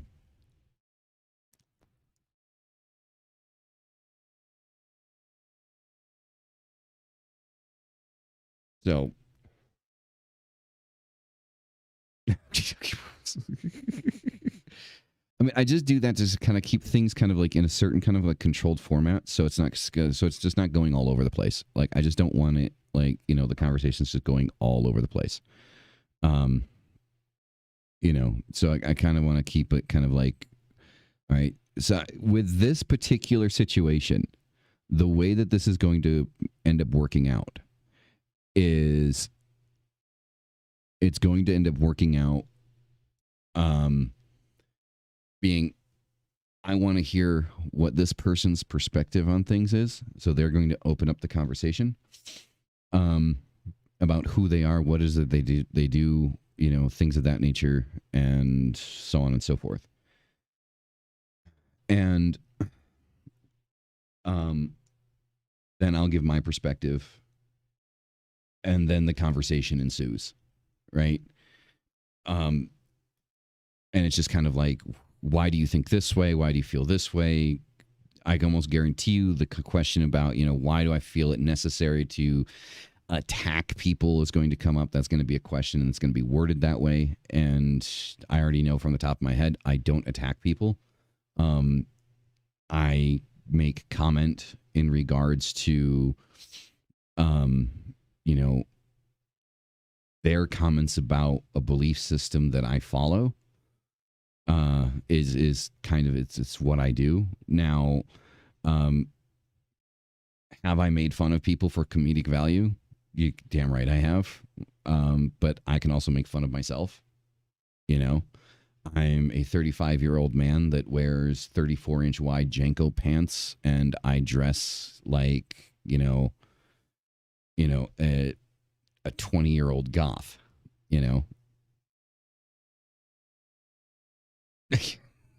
I'm more than capable of making fun of myself.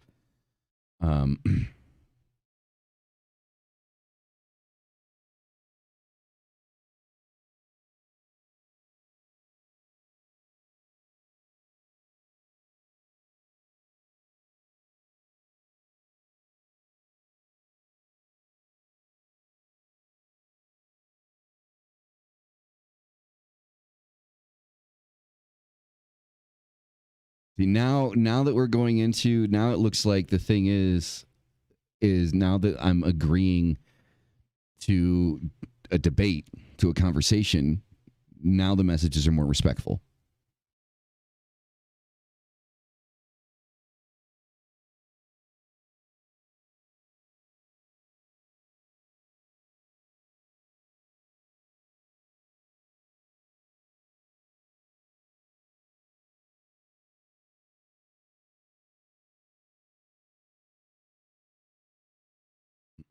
So, right? I wish. I wish I was.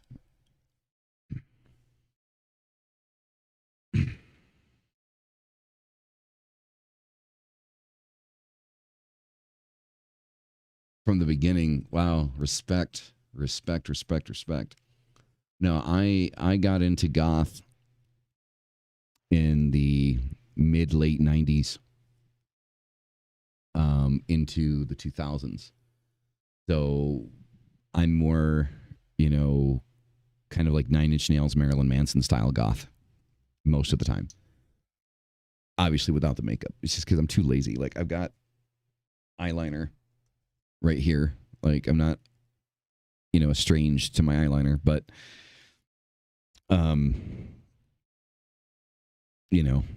it is what it is. A natural person, hey, it works. It works. I particularly enjoy, the extravagance of goth, of modern goth.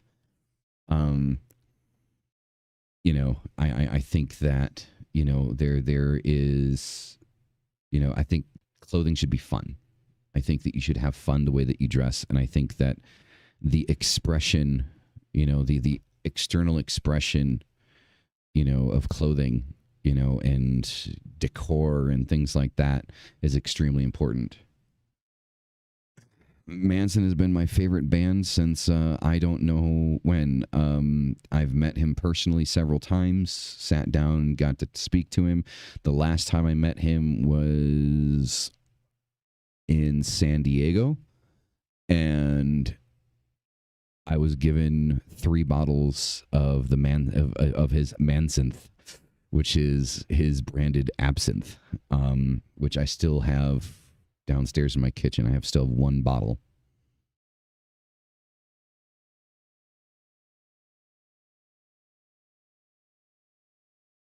Don't believe assholes. You do you. Do it.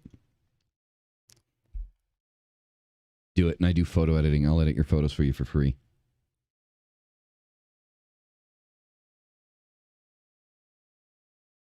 Because my career, though it's not exactly what I work into, I do it freelance.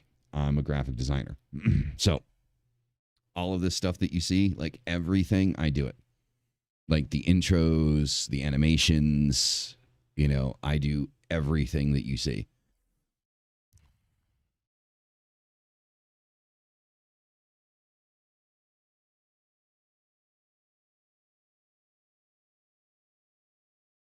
Fields of the Nephilim.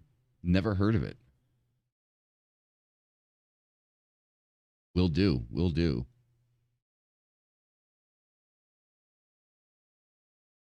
I will definitely check. I'm always up for new music. I'm always up for new music. The only reason I don't have music playing on here is because YouTube is kind of anal with copyright. Um, so I just made the choice not to play any background music. Um, so, but yeah, so everything you guys see, the logo, all of that stuff, I did it. If you guys are curious, so for example, let me show you. I'll show you my main scene when I stream. This is what my main scene normally looks like. Ooh, password manager. Get that out of there. So this is what the main scene looks like. The animation in the background, the view of the screen, the wallpaper. I made the wallpaper. So yeah, I do, all of the stuffs. And then yeah. So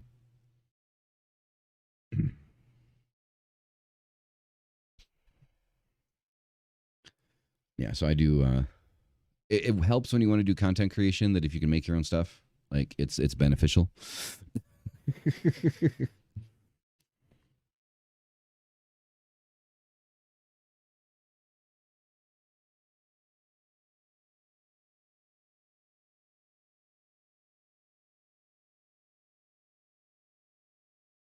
Switchblade Symphony. I would Evanescence. I think when they started out, definitely had a goth vibe to it. Um, I think later on it got a little bit more kind of like poppy, but that's fine. It's still good music. Um, and Switchblade Symphony is amazing. Thank you, PW. Hello. Wait, Arctic. Is it Zune? Are you using the X as a Z? I'm just gonna end up calling you Arctic, but I'm curious. Welcome. Welcome. Sun. Okay, you're using it as an S. Okay, Arctic Sun. Very cool. Very cool.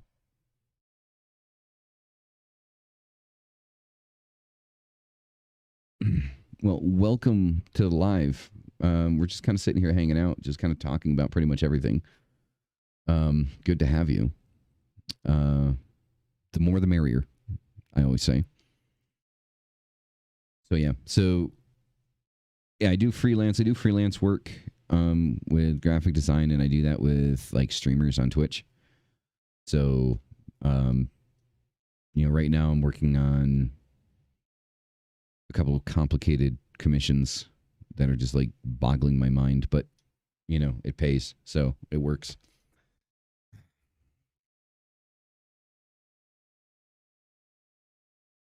So, and you said, what did you say, Lori? The Godfathers of Goth. Now I really got to listen to those. Just listening in. That's fine. That's fine. I appreciate my lurkers, right? People that lurk,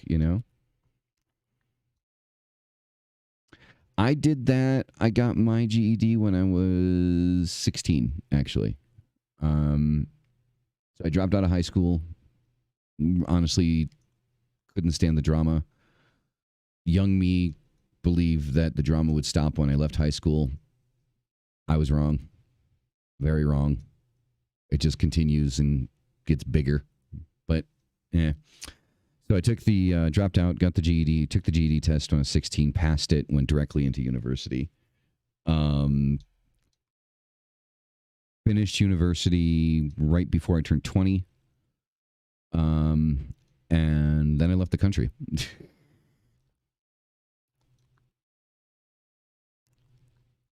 Wait, so the court is forcing you to get it?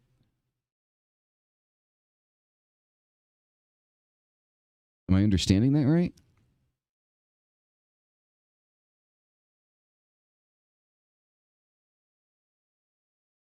FOTN. Oh, I will definitely do that.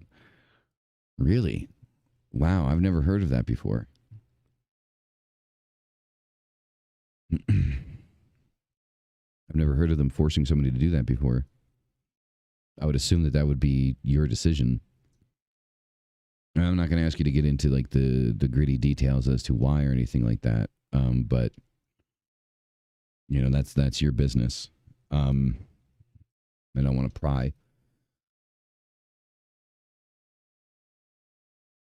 Well, that's another thing I can help with. If you need help studying, I can do that too. Because my day job is I'm a teacher, so which is a funny thing, right? Because people like I teach children. I teach children that are ages 4 and up, and I teach them English. And it's humorous to me because when I tell people that, they look at me, they're like, "Wait, you teach kids?" You know,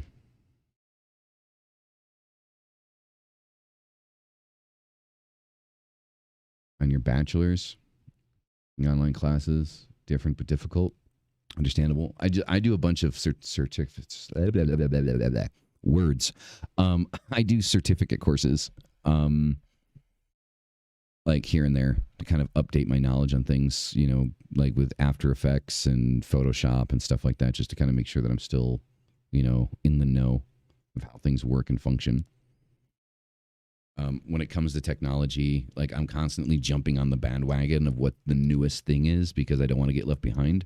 Like even with operating systems, like we know that Windows 11 is coming, and we know that a lot of people are like, "Well, I'm not upgrading." Nope. As soon as I'm able to update, I'm on to Windows 11.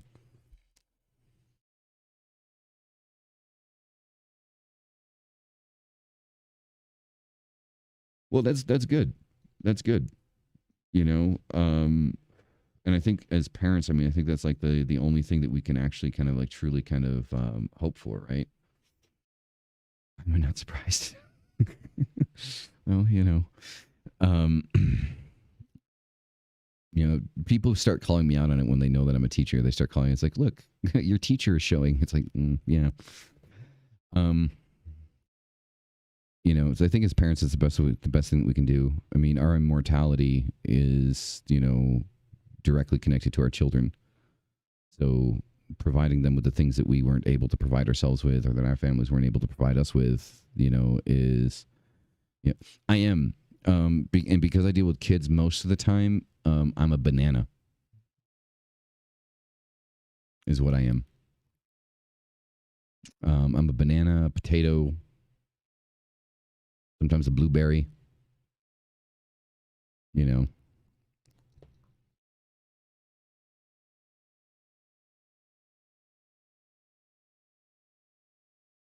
nice, nice Arctic. That is awesome. Yeah. So here, I'll show you guys. So most of the time when I'm doing my classes, this is what I look like.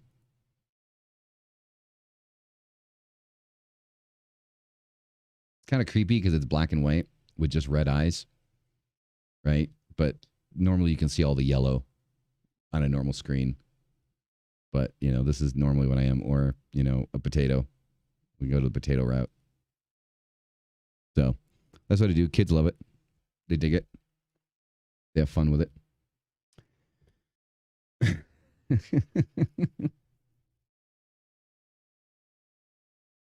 you know, I call them my kids. They're all my kids. You know, they're fun. You learn so much from children.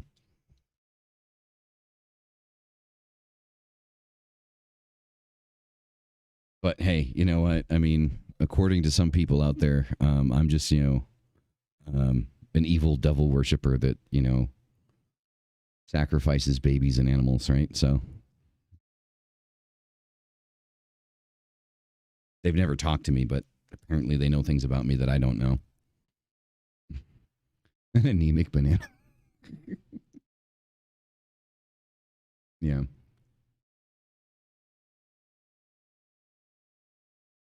So it is what it is, right? We do what we have to do. Like I would have never thought to be a teacher. So when I left the United States, I just wanted to travel. So I got my passport and I left. I first went to Istanbul, Turkey. So I lived in Istanbul for about 2 years. And I realized that I couldn't do graphic design in Istanbul because I didn't speak Turkish. Um, for as good or as bad as I was at it, I just couldn't do it because I couldn't talk to a client. So somebody suggested to me, "Is like, well, teach English." Right, because we were talking like I'm 3 months in, my whatever money I had saved is starting to whittle down and run low. Um, and I walked into a school in Bakırköy in Istanbul and said, "Hey, I'm a native speaker. I've never taught English before, but I need a job." They kind of looked at me for a second and said, "We've got 4 classes tonight. Can you do them?" And I'm like, "Yeah, sure." Did those classes. They went horribly because I've never taught before. Like, I'm not going to lie. It went absolutely horribly. But they started, like, the other teachers started showing me how to do things, you know? Um, and worked my way up to working in an actual college in Istanbul. They paid for me to get my CELTA certification. And from there, I am a CELTA certified ESL instructor and have been teaching probably for, I want to say, anywhere from 13 to 14 years.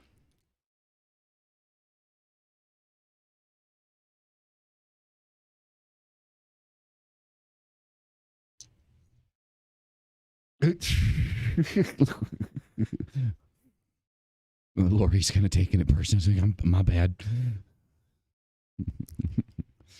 Well, we've got Loki in the chat talking about Arctic, by the way. No, I'm kidding.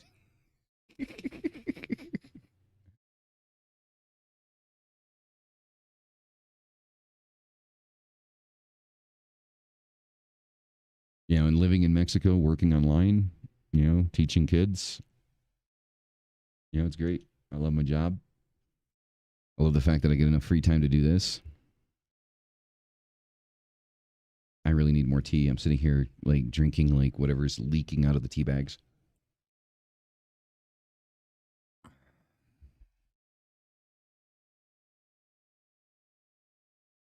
Yeah, that was probably like the best place I worked because my boss was this guy from Jordan, Ali El Jamali. I'll never forget his name. One of the coolest bosses I've ever had. Yeah, I mean the things that I've managed to achieve, um, in the time that I've been traveling and doing things. I mean, it's never been full easy. I mean, I was homeless once in the United States, crawled myself out of that. I was homeless once in Turkey, crawled myself out of that. Um, I was almost homeless here. Um, it was a rough ride, and honestly, finding online work was the best thing for me, and I've been doing it for the last. Been working online from home for the last 6 years now. Haven't looked back. Just haven't looked back, and you know, I'm thankful for my family, my community. Um, you know, I mean, there's obviously people gave me a hand up here and there. You know, um, but I mean, I remember in Turkey, right before I started, kind of working, needing to find like outdoor spigots for water to bathe myself in the middle of winter there, which is freezing cold. To go to work. Um, so that was fun. Uh, I now because of that, take cold showers. Like I don't like using hot water. Um, so every time I take a shower, I take a cold shower.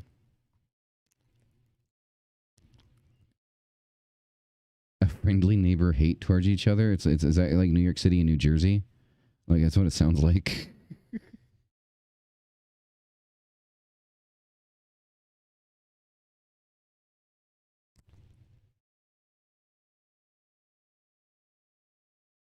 No, I mean I learned from it. Like it was something that needed to happen. You know, my being homeless was a necessary evil in my life.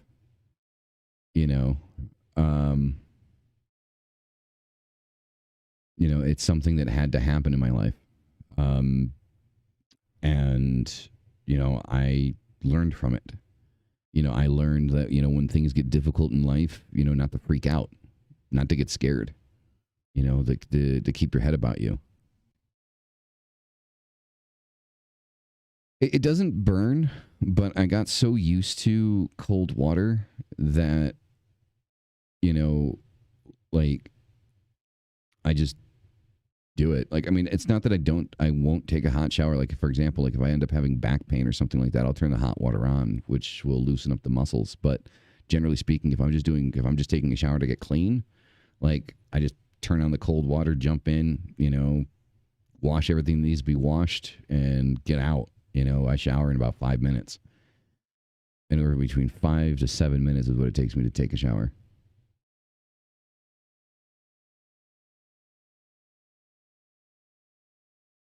So it doesn't necessarily burn my skin, but it's something I'm used to. Um, and there's a lot of times like when you're traveling, like when you stay in different places like hostels and things like that, a lot of them the hot water doesn't work. Like they'll tell you how to turn it on and stuff like that, but it just doesn't work. So you have to take a cold shower. Um, so it kind of is what it is, you know. Um, I remember with my first job, it does. Um, when I got the first job there in Turkey as a teacher, and they paid me, they advanced me my first payment so I could rent a room and take a shower and stuff like that. The hot water didn't work. Like I was so excited to go into that hotel room and take a hot shower, but the hot water didn't work. So it's like, well, at least the bed is warm. um, so yeah, there's that. Um, what else? I moved out of my parents' house when I was 15. That's another thing. So I immediately made, I guess early on decisions that were going to inevitably make my life more difficult. But, I learned from the difficulty that, I created for myself. I'm not going to get into the reasons why I left, but, I left when I was 15. Became estranged from my family for a while. Now we're closer than ever than we've ever been before, but I was estranged from my family for the longest time. Use a hot pad. Yeah, those I've heard those work very well. Um, so it is what it is. My father recently passed away. He passed away about 3.5 months ago. He had a stroke a year ago. Got a little bit better, then went on a decline. That was hard because him and I, like, I think 6 months prior to him having his stroke, we just kind of started talking to each other again. Um, you know, and this desk that I'm sitting at, even though we live in different, he was in the United States and I'm here, I built this desk with him on the phone. Because when I first put it together, it was really wobbly. And I called him up and was like, Dad, why is this thing moving like this? And so it's like essentially like this desk, stupid as it's going to sound, is like the last thing that we made together, you know? Um, So this desk is actually very important to me. It's not just a desk. It's the last thing I made with my father. Um, so I mean, I was more emotional about it when he was still alive because my father is a beast. Like, mind you, my father. When I say my father, I'm talking about my stepfather. My biological father is a dick that never wanted me. My father, my dad, is the one that raised me, even though I was an asshole kid. But that's beside the point. And you know, I don't know. I was more emotional when he was sick because the thing is like when I think of my dad, he's a short guy. He's a short guy, but he's a big guy, right? Like he was always, um, going to the gym, lifting more weight, getting bigger, getting stronger.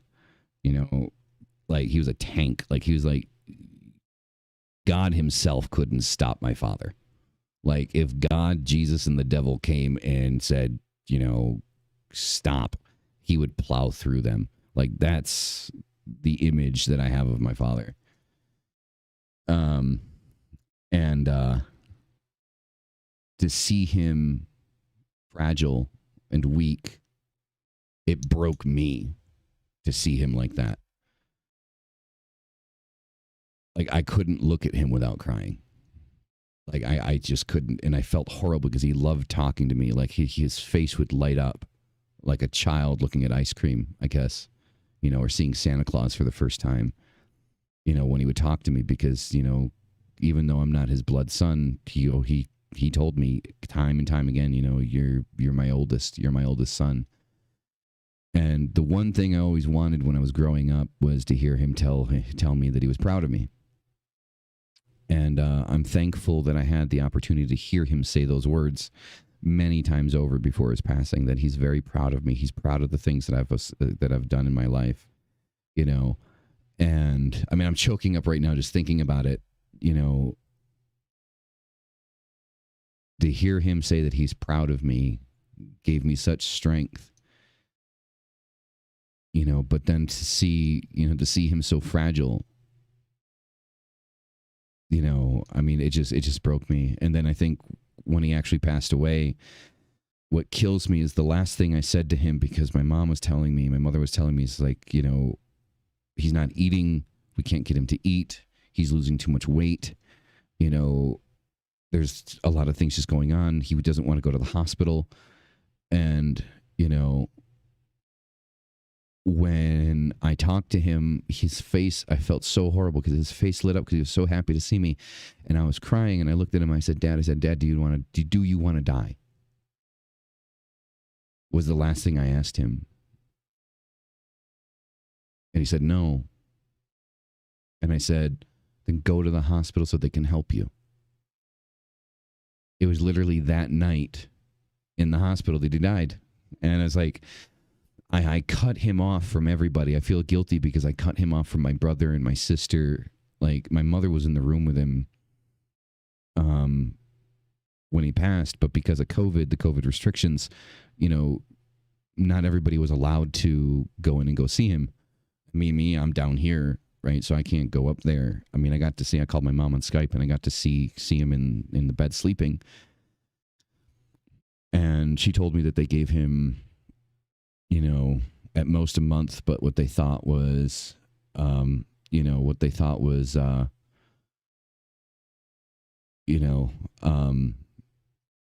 that by the weekend he would make it to the weekend. That's all he would make it to. And that night he passed. And my mother told me that she remembers, in the middle of the night, he would put his hand out. His eyes were closed. He'd put his hand out. He would say, "Hi, I'm Joseph." And he did that like 3 or 4 times. And she says, I know that somebody was greeting him. I know somebody was greeting him. And there's so many things that I wanted to do with him,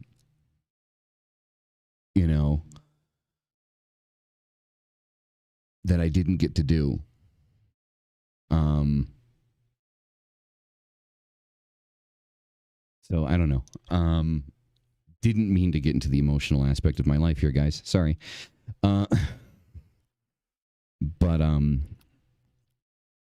just glad that I had the time with him that I did, that we broke our estrangement and we started talking to each other, that I got to have deep and interesting conversations with him. Um,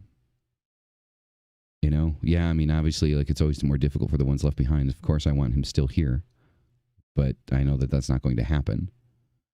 Um, same. I mean, you know, I can't, indicatively say where we go when we die. My idea on that aspect of spirituality is I believe the soul is more like a battery than anything else. I think who we are as people is in the mind. I do think that we can have imprints of past lives for very strong situations and things that happen in our lives, get imprinted onto the soul. And those are the things that we remember in our next lives, the flashbacks that we have. But I feel like, I mean, scientifically speaking, for example, I mean, we know that the brain operates off of electrical signals. We know that the synapses, there's electrical signals bouncing off back and forth between the synapses, but we don't know exactly 100% where that comes from, like how the body produces that kind of energy. We know that it does. We know that it does produce that energy. We're very well aware of that. We have that documented and understood. Welcome, Eve, by the way. I'm not ignoring you.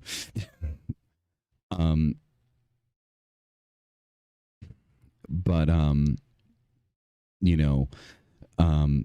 I believe that the body, the what powers the body is the spirit, is the soul. That's where the power comes from. That's like it's like a battery. And we know that matter, once matter is created, it only changes form. It doesn't just disappear, right? Soul and spirit is different, yet the same. I'm glad you did too. I think that, when the body dies, obviously the body changes form and decays, right? It goes back into the earth, right? And I think that the soul does the same thing. I think the soul moves on to another life form. There might be a limbo point or a purgatory point. I don't like using purgatory, but for context, a purgatory point. But I don't think that the soul just goes someplace else. I don't think it goes to heaven and hell. I don't think it goes, to the Summerland. I think first and foremost, we need to learn something. We're here to learn. That's what we do our entire lives up until the point that we die, which is the only guaranteed outcome of our life, is the end of it.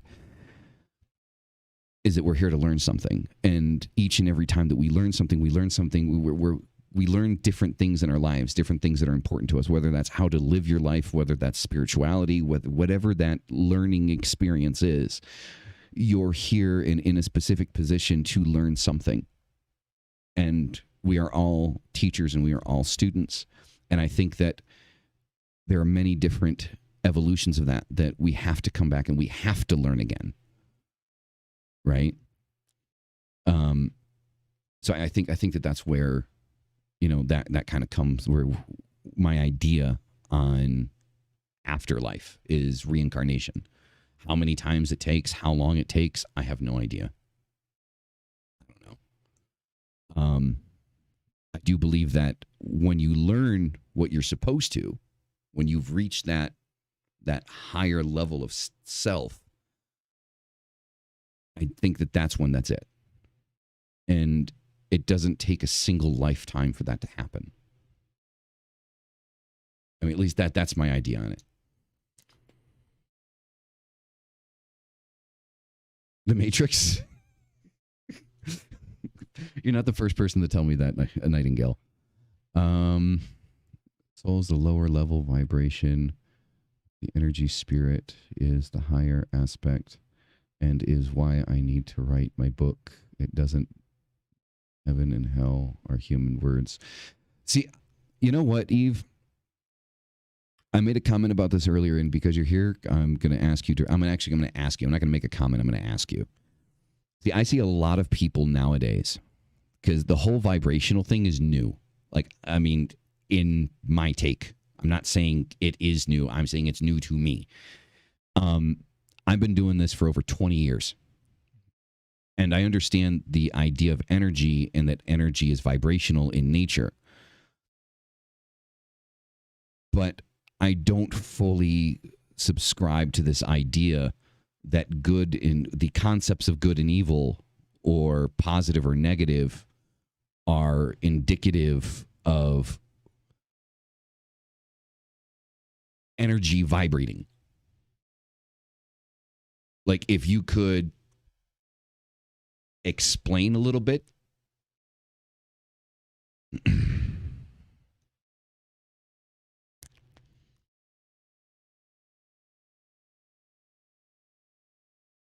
Because I'm legitimately curious about it. I'm not sitting here saying that I'm going to start to subscribe to the idea and start using it, but I'm curious because it's something that I haven't seen prior to like LFM and yourself and maybe a few other people.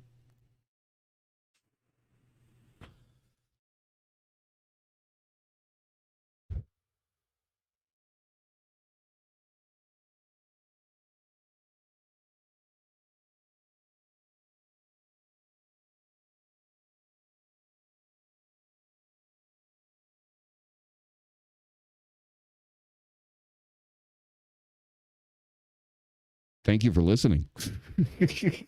Like, don't thank me for speaking. Thank you for listening. And I say that to anybody that either follows or just hangs out in here is it's my honor to have you here.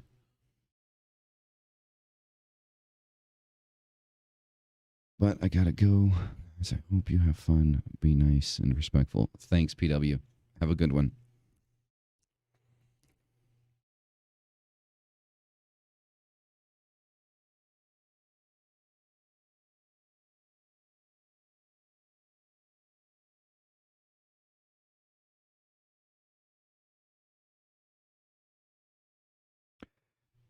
Look, people need to be, open, to different ideas. I can't. There's so much that exists in this world that I don't know and that I don't understand. I feel that I know and I understand my side of it, but there's so much beyond that that I don't know. That the only way that I'm going to know about it is if I am open and willing to listen.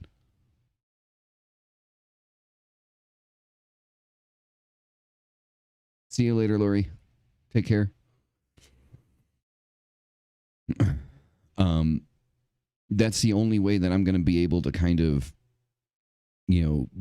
grow spiritually, grow personally, is by listening.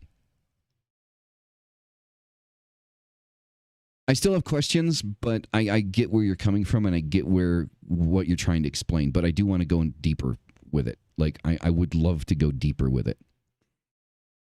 Because I feel like the vibrational aspect of energy is being used in a way, my perspective currently, as my understanding extends to, is that it's being used as a way to describe what is perceived as being good and evil. The concept of lower vibrational energies and higher vibrational energies is what is being used to describe kind of like, see you later, Laurie. Take care.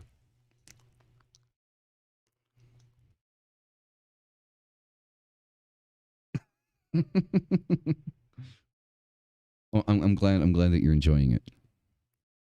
So obviously, it's to kind of take into consideration people that actually work with it and understand it on,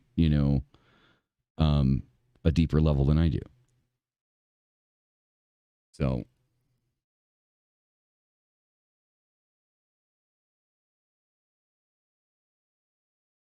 like, I'm not trying to sit here and tell people how they're supposed to do things. I'm sitting here telling people how I do things. And then if how I do things resonates with you and whoever the listener may be, and you want to partake, then that's your decision. You know, and, you know, when it comes to the people that I've called out, I only try to call out people that I think are saying things that could potentially be dangerous. Because there are crazy people in the world. There are psychos out there that will take something somebody says and think that they're like, if you look at John Ramirez is a perfect example. He's very combative. Like, he talks about actually going to war with people, like going to war with witches in general. Forget about like the left-hand path. He's just like, you know, witches in general, all of them. And spews so much fear and hate in the things that he's saying. And, you know, we're talking about people that, you know, could potentially, you know, turn around and, you know, if I just, you know, walk around, you know, with an inverted star or, you know, Milner or whatever they see on me and consider me dangerous, you know, that can end badly. And I just don't want that to happen. You know, or general assumptions about one group of people, you know, that they don't, that, you know, people in the left-hand path or Satanists don't appreciate, you know, life or, you know, have an appreciation for life.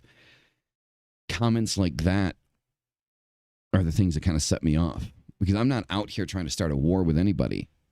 You know, me stumbling on LFM, I was going to buy a tarot deck, the occult tarot.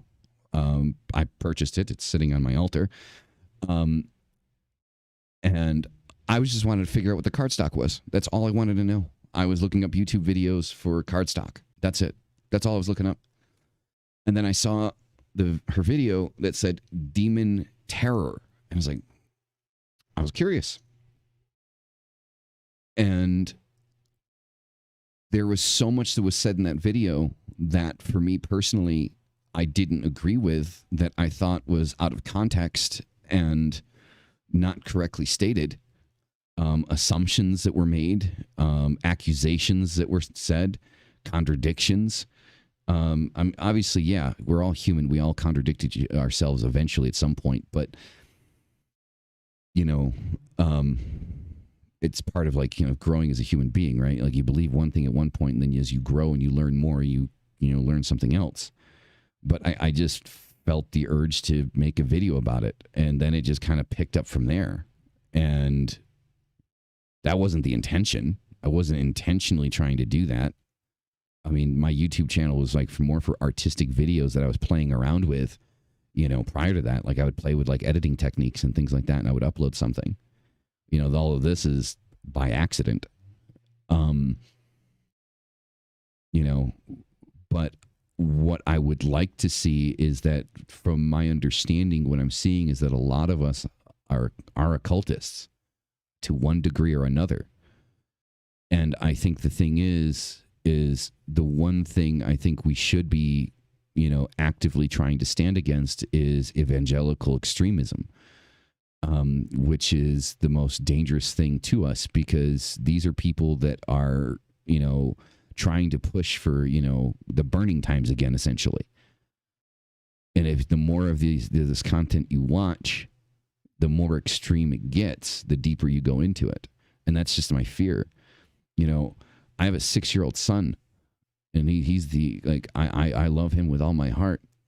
And it terrifies me, the idea of one day, you know, going outside and taking him to the park and somebody attacking me because of my beliefs. I think maybe in some of my videos I'm not clear, but I'm not attacking someone based on their beliefs, but rather their opinion on my beliefs. Is the reason I go after people. Is I can't say yay or nay, you know, to what your beliefs are. Those are your beliefs. That is what you believe. And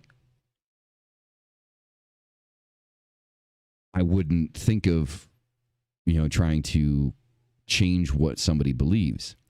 But when you go in and you start making comments about my belief system and what you believe to be true about my belief system, I think that that leaves a space for me to kind of sit there and say, I think you have this wrong. I think you're misunderstanding this. Anyway, let's catch up with chat.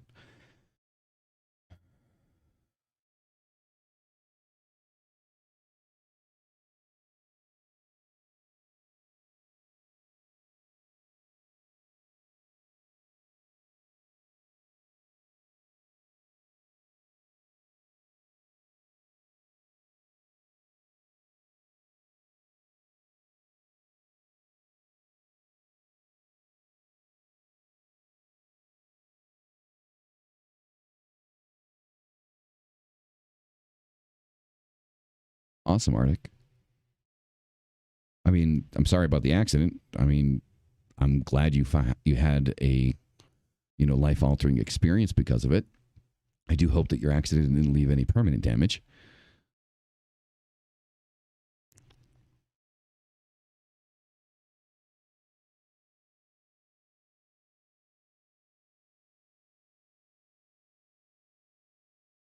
And Eve, Eve, if you're still in here, I don't know if you're still in here, but Eve, if you're still in here, I'm looking forward to our conversation.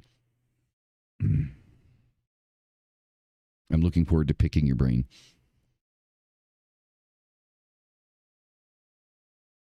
In full zombie mode. Sorry. Wanted to add a little bit of comedy to it. I'm not good at comedy. Can you tell?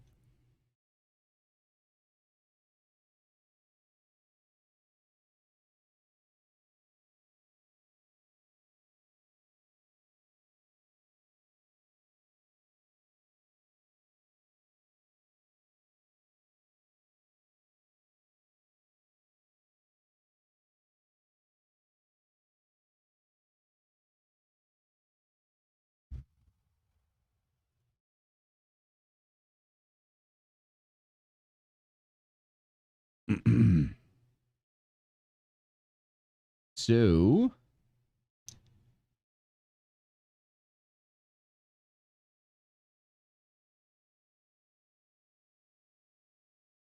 injured body.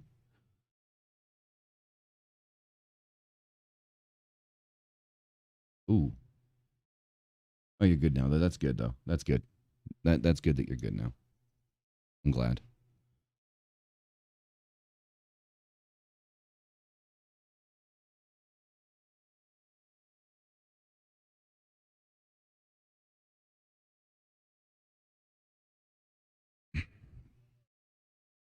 Well, I think the thing is there's just a lot of terms that kind of keep getting thrown around, right? So I use philosophical Satanist for a very specific reason. So I literally look at the Satanic Bible as a book of philosophy. I don't look at it on a spiritual level.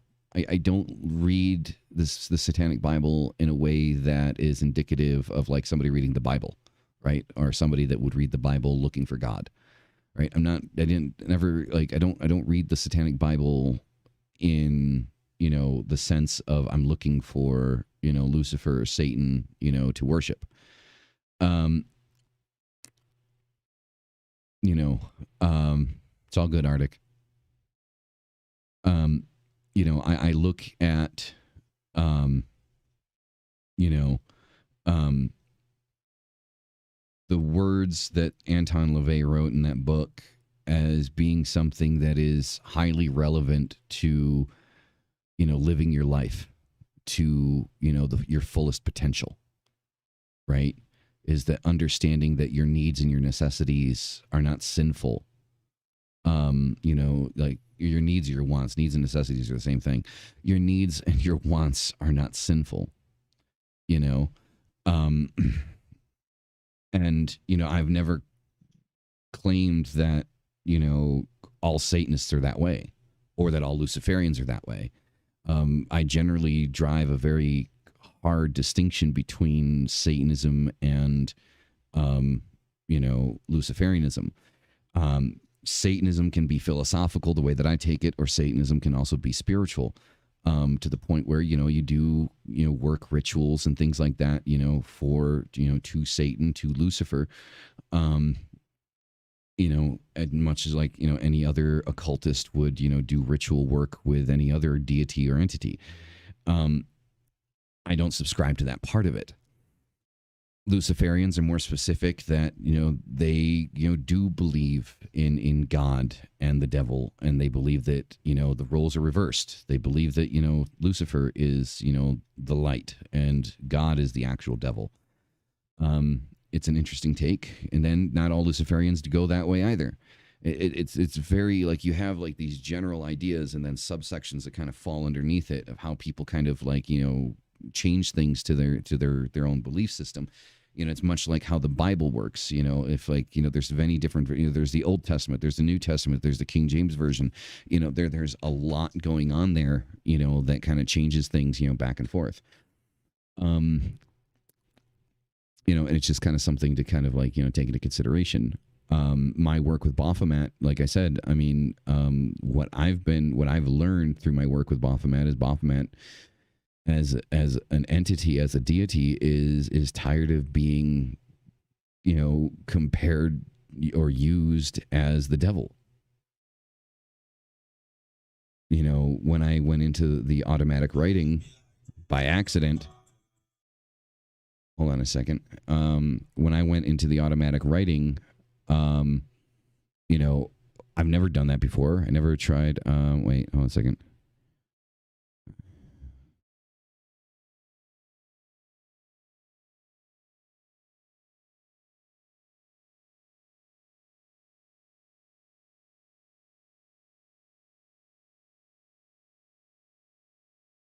There's my mother-in-law.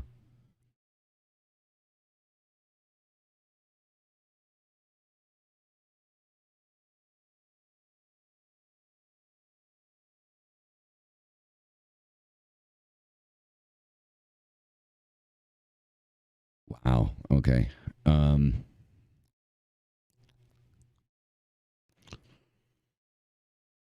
um, but my work with Baphomet, over the last 5 years, has kind of brought me into that the understanding with the automatic writing, 4 pages, you know, outlining what the left hand path is supposed to be, at least from that perspective, that side of things, is not what it is or what it's looked at being now. It's looked at as being, the darkness, the evil, things like that. And it's not. So it's interesting things. Guys, I need to take a 5 minute sabbatical here. Um, I'm not going to end the stream. I will be right back. All right. So you guys will be able to kind of hang out and look at my be right back screen, which I'm very proud of, by the way. Uh, so flashing lights, just a heads up. But I will be back in about 5 minutes.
All right, guys. Sorry about the time on that. Back in. There we go.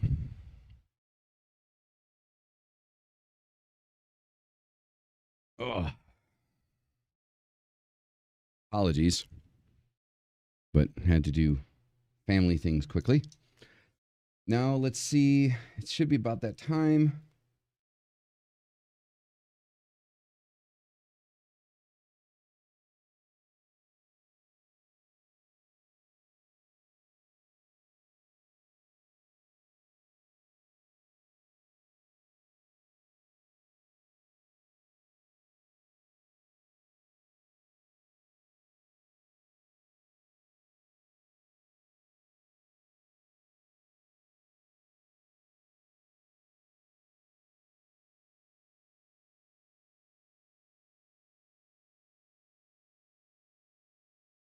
Gotta catch up with chat. You guys are good at this.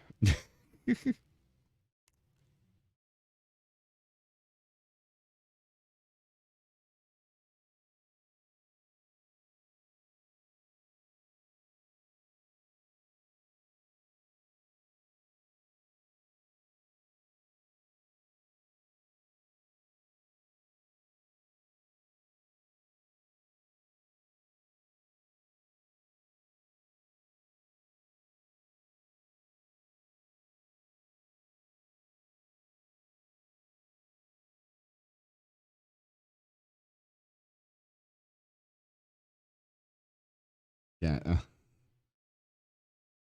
Thank you, Arctic.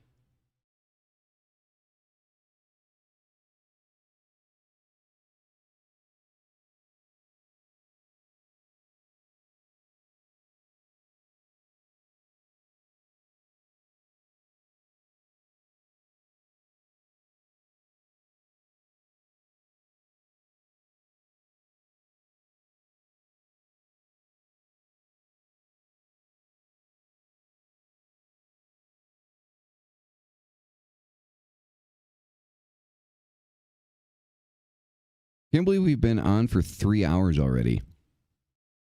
Crazy.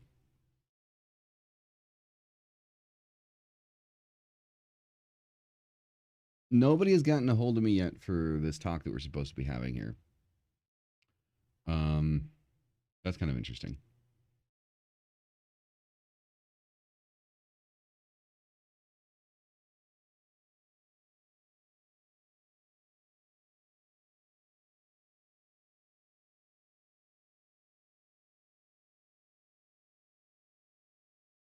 Was invited to a convention in New York City.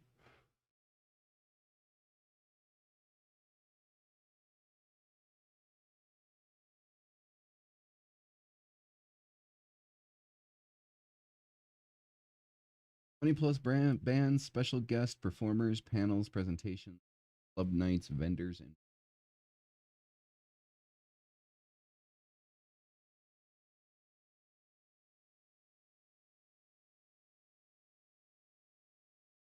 Jersey. Sheraton in New Jersey. Ooh, Castle.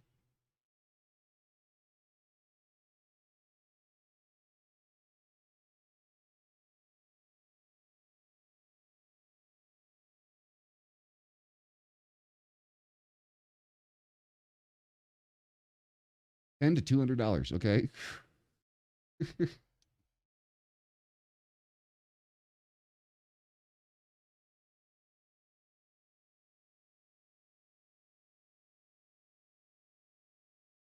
Excited about that.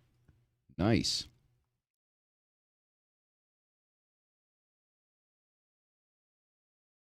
More about Baphomet, huh? I've been working with Baphomet for a while. Baphomet is representative of balance. Baphomet is both male, female, um, nature and nurture, chaos and peace. It is he is kind of like the pinnacle of kind of like understanding that we exist in light and dark, at the same time all the time. Um, Now, one of the things I was mentioning earlier is the automatic writing. I've never done automatic writing before. It was the first time it ever happened to me in this book. I set up the altar. I bought this book as kind of like the last kind of piece to the altar, to the work that I'm doing. I did my consecration page. And when I turned the page, I just started writing. And in that I started writing, I wrote 4 pages about light and darkness, good, evil, the concepts, and how everything that we have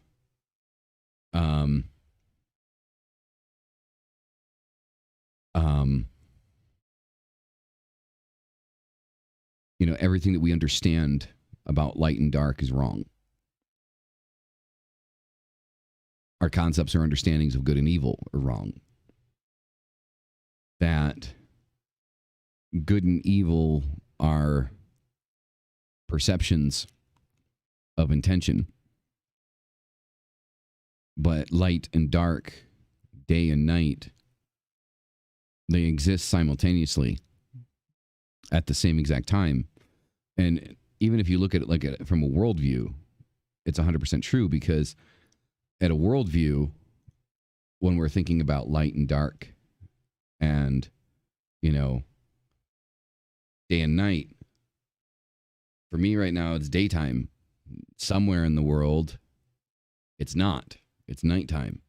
People are sleeping. We exist in light and dark at the same time, all the time.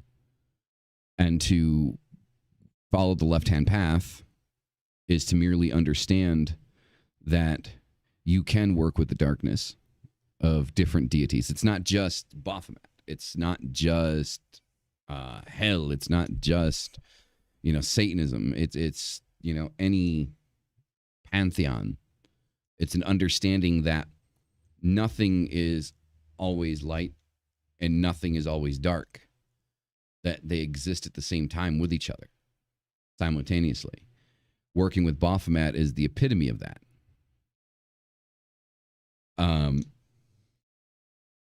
What Baphomet asks is time. Baphomet requests time of you to dedicate and devote time. No blood sacrifices, no food or things like that. Your time is the most valuable thing that you can offer. Exactly. Dedication.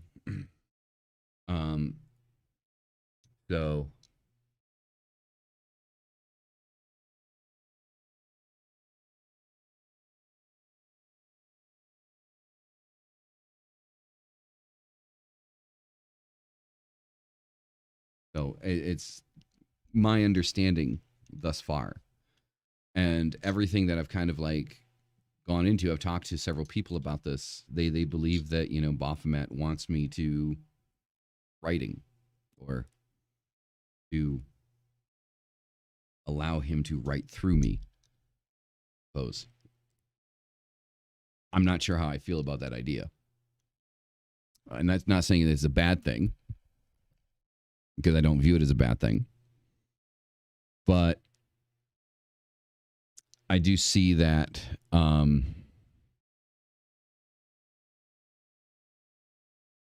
it's new. It's something that I haven't done before. I've never had anything work through me. I'm not a medium. That's not never been a focus of mine. So I'm taking baby steps to kind of understand and work with the stuff. Demon Lover, how's it going?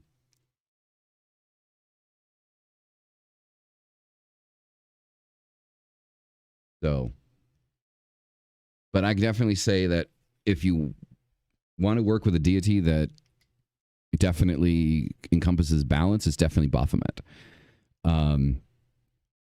You know, um,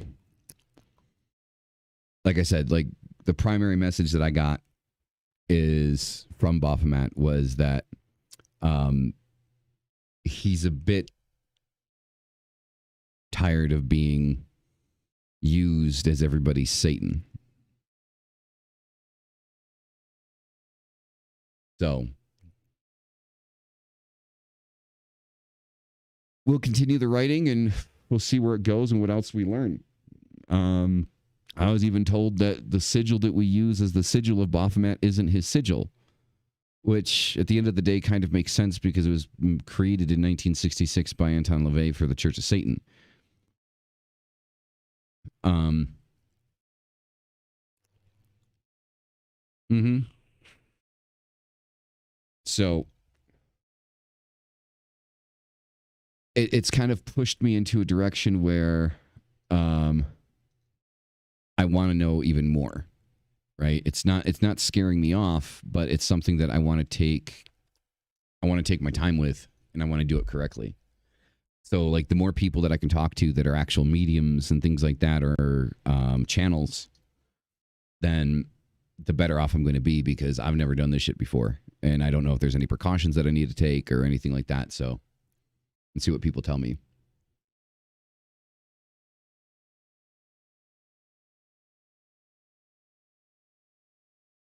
So, from the looks of it, guys, I think the conversation with Bonnie today, um, it's probably not going to happen. My podcast co-host has things he's got to do.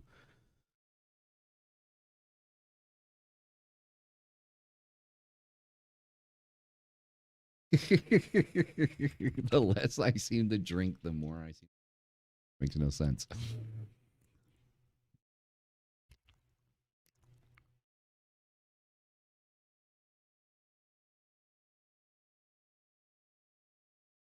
I'm a Gemini. Um, and my sun and moon star, my sun and moon signs are also Gemini.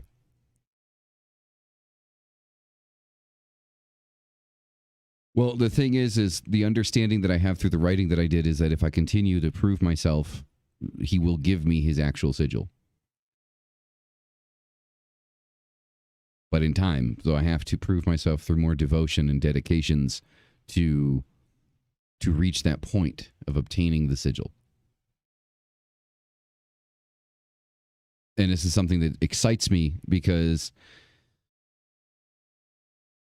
this is honestly something that can really change, you know. Ooh, let's do all of ours. You're Sagittarius. Okay, cool. This is something that could potentially change, you know, the way that we look at, you know, working with Baphomet. This is big because we're talking since the 60s, you know, we've used this symbol as the sigil of Baphomet. And we've never questioned it. Um, so I'm excited.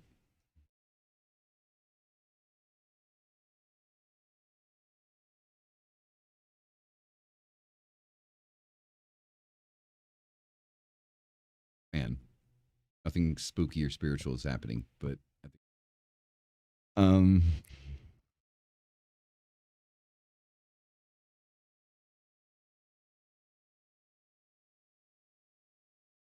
yeah, what is everybody else's signs? So Noella is um Sagittarius. I'm a Gemini.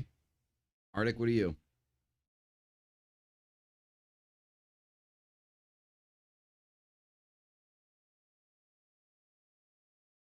Oh, you're Gemini too. Okay, Paulina. Pauline, sorry, Pauline, not Paulina. Pauline. My bad. Also wow, lots of Geminis in here. Wow. Nightingale, what's your sign?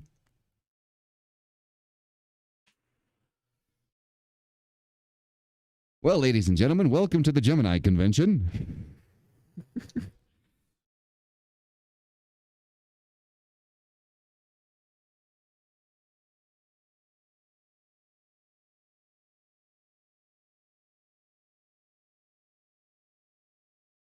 Lots of air. That's not surprising. My cat.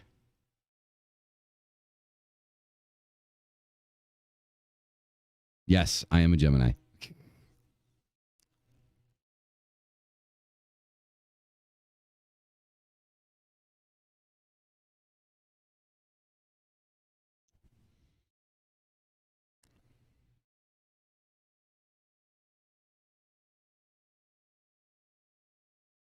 You're a Libra. All right, there you go. There you go. Demon Lover, I'm curious because I don't have a cat. I used to, but don't anymore. You guys are all air signs. Right?